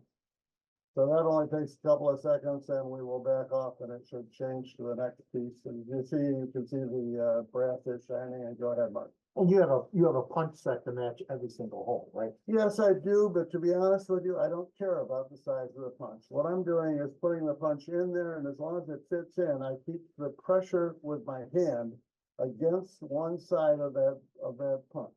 Okay. So it's always going to be square. Okay. So yeah, if you've got two different sizes and you're lazy like me, you've got the cap and you've got the actual blank, you don't want to have to change the punch. At least I don't want to. I'm lazy. So now we've got it down to the point where it's already taken the CA, and we're putting on we're doing the final turning. By the way, the first turning there, just for those of you who weren't paying attention to the counter, the first turning to get to the size that we're at right now took 1 minute and 38 seconds. So if you think it takes a long time to turn a pen, not necessarily. This is going to take a little longer because we're trying to make sure that we bring it down to the bushings. But the purpose of this, where I started, what I was trying to do when I started this, was to show what can you do if you chip out the end of a blank when you've gotten to about this stage. This is where people typically run into a problem and will chip out the end. And at that point, they write to me and tell me I ruined the blank, or I'm sorry, the blank blew up. The blank is never, the turner is never the problem. The blank blew up. When that happens, we will see here in just a couple of seconds. I'm not sure exactly where, but I did not blow up the blank. Instead, I just took out a different tool and started doing the ends. What we're trying to do here is just show that you can turn this type of a burl without any real difficulty. Just be careful, and all the pressure that I'm putting on this is being put on toward the headstock or the tailstock. I am not putting pressure on the blank, and that's all it takes for you to be able to make this into a finished pen. Comments while we wait for this thing to go to the next section? Oh, no, I think you hit it right on the head. Everything was perfect. And as you can see, there's all kinds of holes in this. Now, the other thing that I did on this is that there was a decision that was made. I did do a glue boost finish on it at the end. I did not. I recorded it, but you're not going to see that. The decision I made was I decided to leave all those holes in there and go ahead and do the glue boost and let them fill the holes, but see what it would feel like. This is where you come into, okay, let's say we chipped out the end. Now, if you chip out the end, you just take a parting tool and go in and go all the way to the brass tube. And once you've done one side, you do the other side to quote match unquote. It really doesn't matter if they're off by a couple thousandths, but what you're trying to do is basically make it look like you planned it that way. So that's what you're happening. That's what's happening there. You just made Dixon cringe. I just made Dixon cringe. Right, yeah, because it doesn't matter if you're off a couple thousand. Oh, a couple thousand. Sorry. Dick is cringing. Sorry, Dick. That's the way it goes. Sometimes I'm inaccurate as heck. I'll miss by 3-4 thousandths without I know little. These are a couple of pieces that we're going to put on the end to make the accent piece or box elder. And the question was asked, whether you drill them first or take the little pieces and drill them after the fact. I found that it was easier to drill the blank that I used, the box elder blank, and then cut it. And the way I did this, again, I have my bandsaw set up differently. I grant you that, but I did it on my bandsaw, and they are both the same distance. So all you have to do is put that piece in and be careful, because now you're turning a square piece and there's no support to it. So it's not the easiest turn in the world, that's correct. But at the same time, all I'm taking is putting a skew on its side and cutting them. So it isn't rocket science. This is a great technique, not only for damaging the sides, but for, I've heard people do this. I don't know that I ever have, but if you undercut the bushing, I've heard people have undercut bushings on occasion. Yeah. But it does give you the ability that if I've undercut the bushing, I can now come back and save it as opposed to, nothing drives me more nuts than assembling a pen that, and you see the undercut bushings. Yep. This is a great technique for saving that too. Well, the most important thing about this for this evening, that you have seen two guys that really know what they're doing. So it only seems fair that you should see one guy who doesn't have a clue and can try to Right. give you something that you may actually be able to achieve on a good day. I just wing it. So yeah, you don't have to be anywhere near as talented as these two guys. If I can do it, you can do it, believe me. But this is the end of what I'm trying to show. Now I can show you the pen so you actually see what we're talking about. Just turn it down like any other pen and go to your bushings. I then did a glue boost finish on it. And as I say, one of the things that was different was I left the holes in it. One of the reasons I did that, first was because I wanted to see what would happen. But besides that, we often talk about keeping the feel of the wood when you're trying to make a pen that is a wood pen. And I wondered how that would turn out if I didn't put a lot of the glue boost on, if I just tried to minimize it. I will tell you two things happen. First of all, you can feel the holes. That was kind of what I expected. The other thing that I better show here, you've got sawdust in there. And one of the things that you need to do is get the sawdust out of it. So however you do it, the easiest way that I know, I have a compressor and I hope most of you do too. Take a compressor while it's still turning, blow the thing, and it will take all that out. So that's the end of it. Thank you for bearing with me here.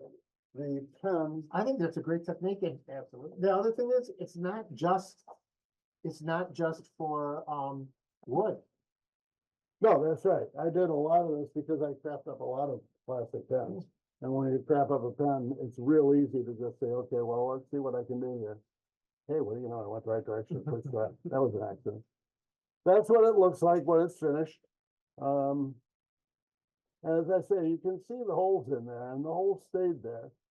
The rest of what happened there, I used the BLO, boiled linseed oil, to pull out some of the grain.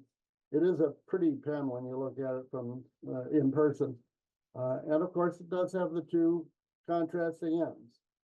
One of the other things that I wanted to mention while Mark and John were showing things, just recently I have been reintroduced into burning wires. And one of the things that you can possibly make use of, when John's doing this slide off, if you are not as accurate as John, and you end up with that thing being off center, one thing I would think about doing would be taking a wire burner and burn, okay.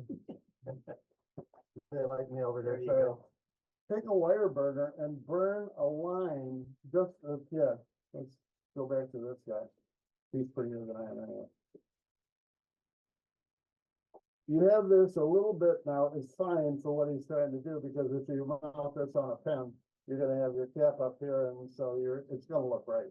You're gonna have the clip line right about there. John knows what he's doing. I'm not trying to take that away from him. But if you had one and you didn't like where it ended up and you wanted it to look more centered, you could burn a line about 1/8 of an inch up here and about 1/8 of an inch down there, and then possibly another one up a little bit farther on this side to give the optical illusion of centering that. You could do that with a lot of the different things we've shown, and as I say, I've lost touch with burning wires. I used to use them from time to time.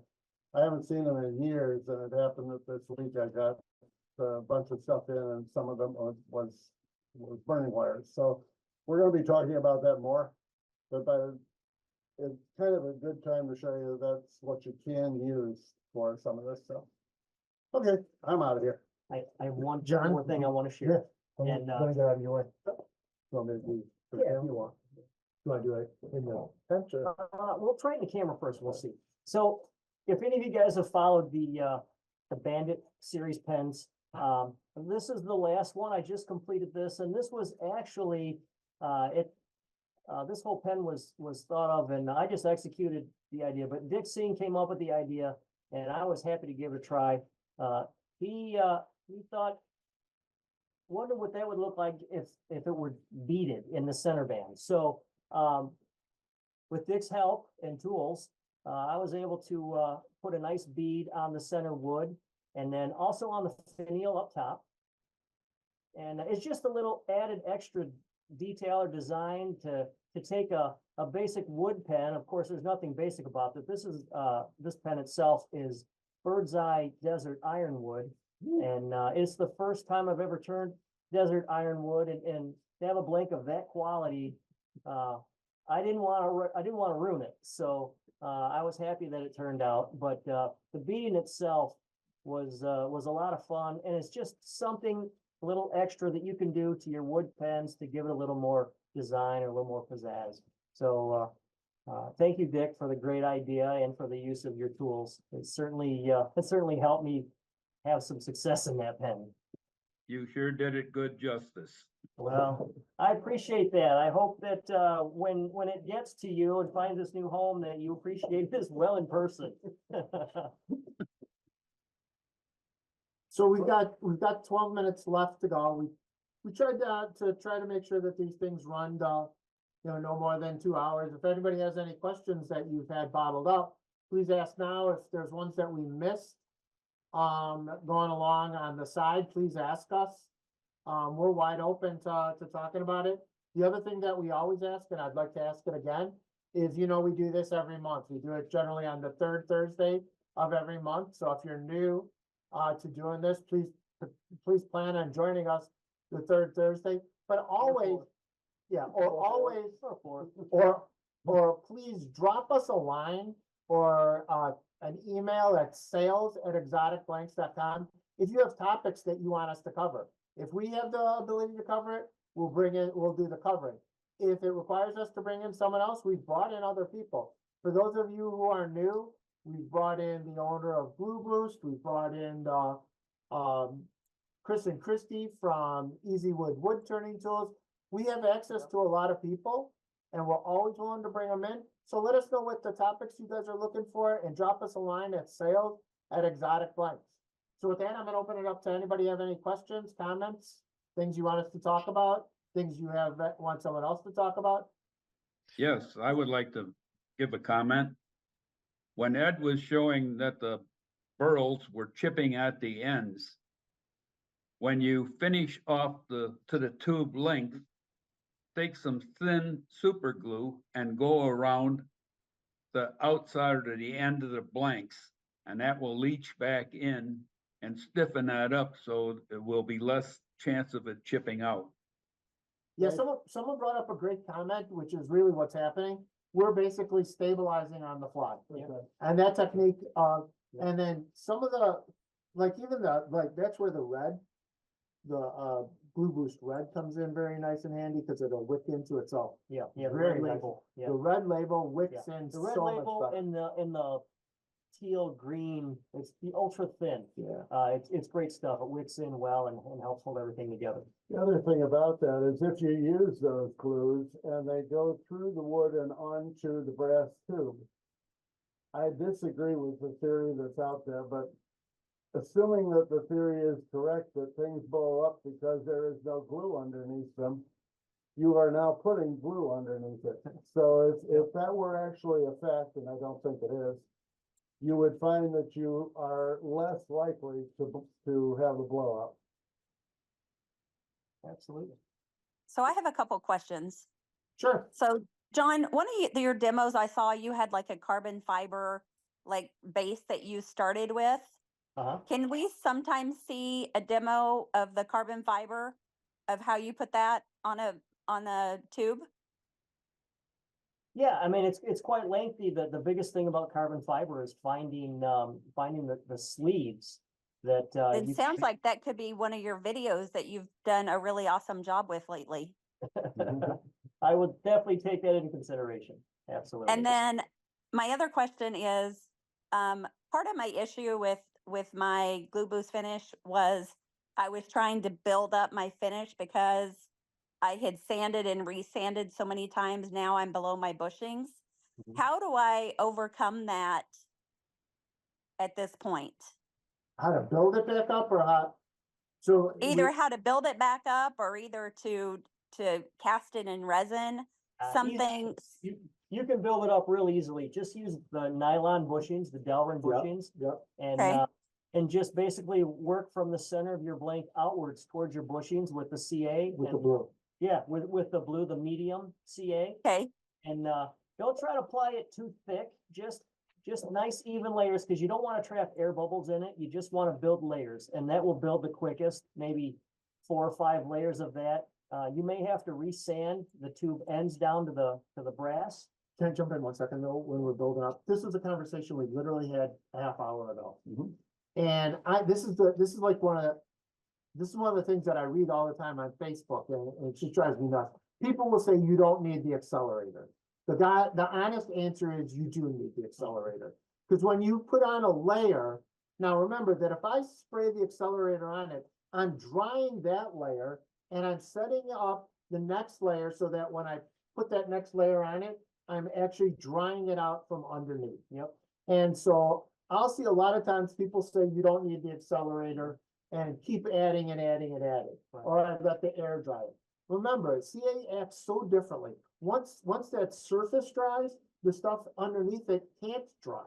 Right. And so the accelerator will let you spray that down, let that permeate into that stuff, let that dry, and then set you up for the next coat that's gonna dry on there. So sorry, it was a long-winded comment, but it's something I really hope people understand is that accelerator. Now, when I do accelerator, I'm not gonna, really spray heavy on it. I'm simply gonna go, and that's it. It's just it's on the accelerator. It's not a Yeah. because Turn I the don't lid want on slow and do it. Yeah, I don't wanna make it, You're not fogging mosquitoes. yeah, I'm not fogging mosquitoes and I don't wanna make it brittle. Yeah. I wanna just on it and I'm good with it. To give you an idea, so it doesn't feel like there's a lot in these cans when you get them. Right.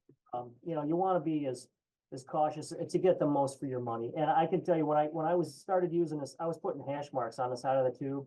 And every time I'd make a pen and complete it, I'd put a hash mark. And I made 52 pens with 1 can. So you don't need to use a lot of it. It was 52 Sierras. So they were individual barrels, but that was 200 applications or so. It was just a light mist. And with the lathe turning, when you spray it, you're covering all of that area with a little bit of a mist. You don't have to spray it, turn it, spray it, turn it, spray it, turn it, right? You're just getting a short burst as it's spinning, so you cover more surface. Okay. What is the ambient humidity where you are? I'm in Arizona. It's none. Shouldn't say be a no problem. humidity. Okay, thank you. It's hot. Yeah. Yeah, well, the other thing, obviously, you could make upswings on both ends, and then you can change the design of the pen and set over essentially. No, but I'd say I love John's solution to it. Oh, That's yeah. what I would do. Go all Put the Delrin bushings on there, Yep. build it Go up, overbuild it up, Yep. and then knock it sand down. or knock it Now, down. one thing that I do want to point out, and I've mentioned this in the past, and when I do my demos, if you're trying a new product, let's say that you're trying Glue Boost for the first time, I have advocated a million times.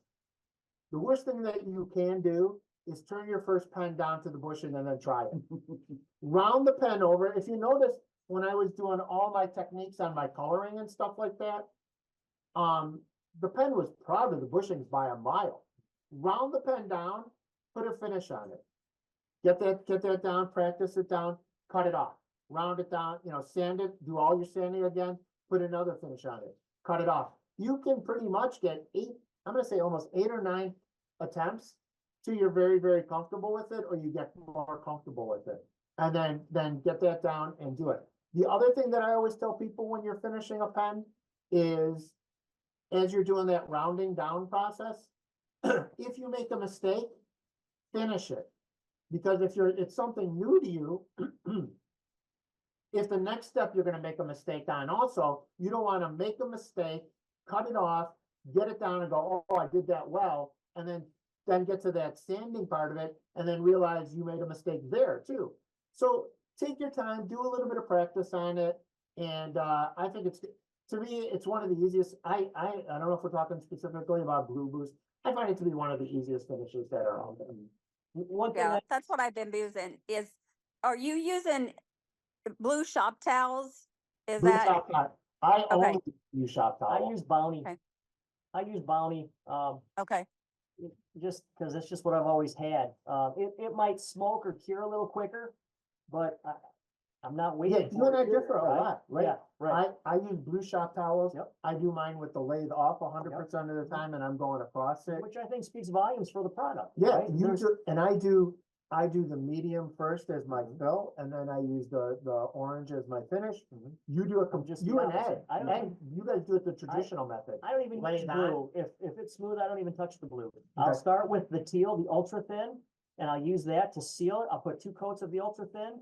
And if I'm putting it on a colored blank, say resin, because maybe it's a softer resin, I'll just put 5 or 6 layers of the teal and go right to micro mesh. I don't worry about anything else. I don't need to build a big thick Well, and surface. I that's just want to shine it. That's another So- misnomer that I see on the web a lot too, is acrylic doesn't need Yeah. a CA finish. And I agree with you, it doesn't need It it, doesn't, but do you want it to shine but oh my longer? God, especially, so, It all Silver depends on what 41, it is. yeah, Silver 41, I'm usually fine, it's just Yeah. a brilliant finish on it. Mhm.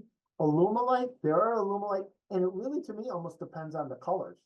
So some of the colors will get just so much more vibrant, and if you've got radical contrasts, like if you're doing gray and white, it's not gonna be as noticeable. Right. As if you're doing black and white, and you really want the vibrance of mixing those colors. It needs some sort of finish. Yeah. Yeah, and the reason for that is because resins are softer than our finishes.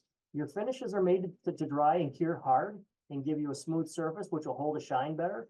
It also doesn't react to the oils in your skins like it would with just the naked resin. Your naked resin over time, especially in a pen, if used a lot, will dull because it's softer than the finish itself. So I like to put a finish on a lot of my resins. One question was, please describe what you use for burning wires and also in the future program, could you address how to glue and inlay a pen with circulated together?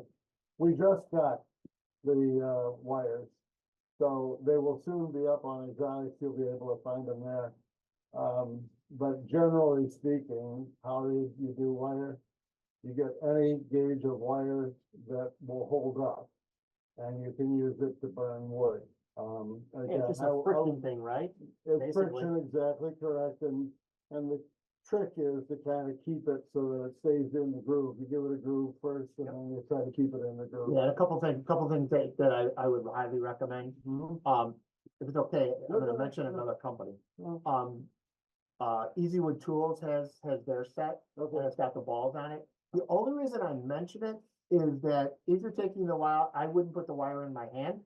I would wrap the wire around the dowel on top, Right. wrap the wire around the dowel on bottom, Yeah. then hold the dowel into it and place it so that I'm gonna get better control, and it's not gonna, Yeah. it's if it gonna wanna catches, dig or jump, it's and not- it doesn't wanna, I don't want it to pointing go you. through your fingers. Well, surprised when it's trying to make a burn mark on the wood, it gets hot.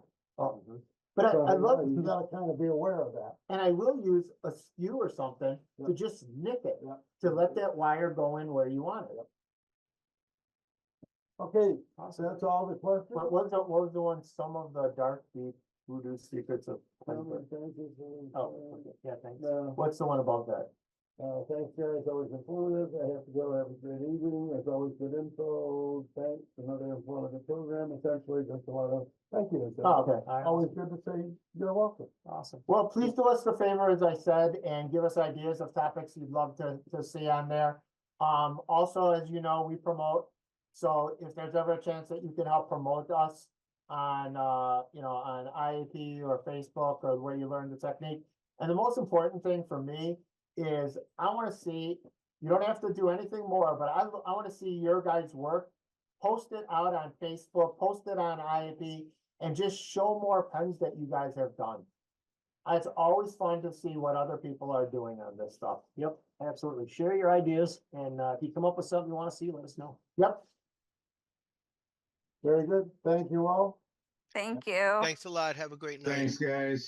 Thanks, Sam. Great night. Thank you very much. Thank you. Excellent.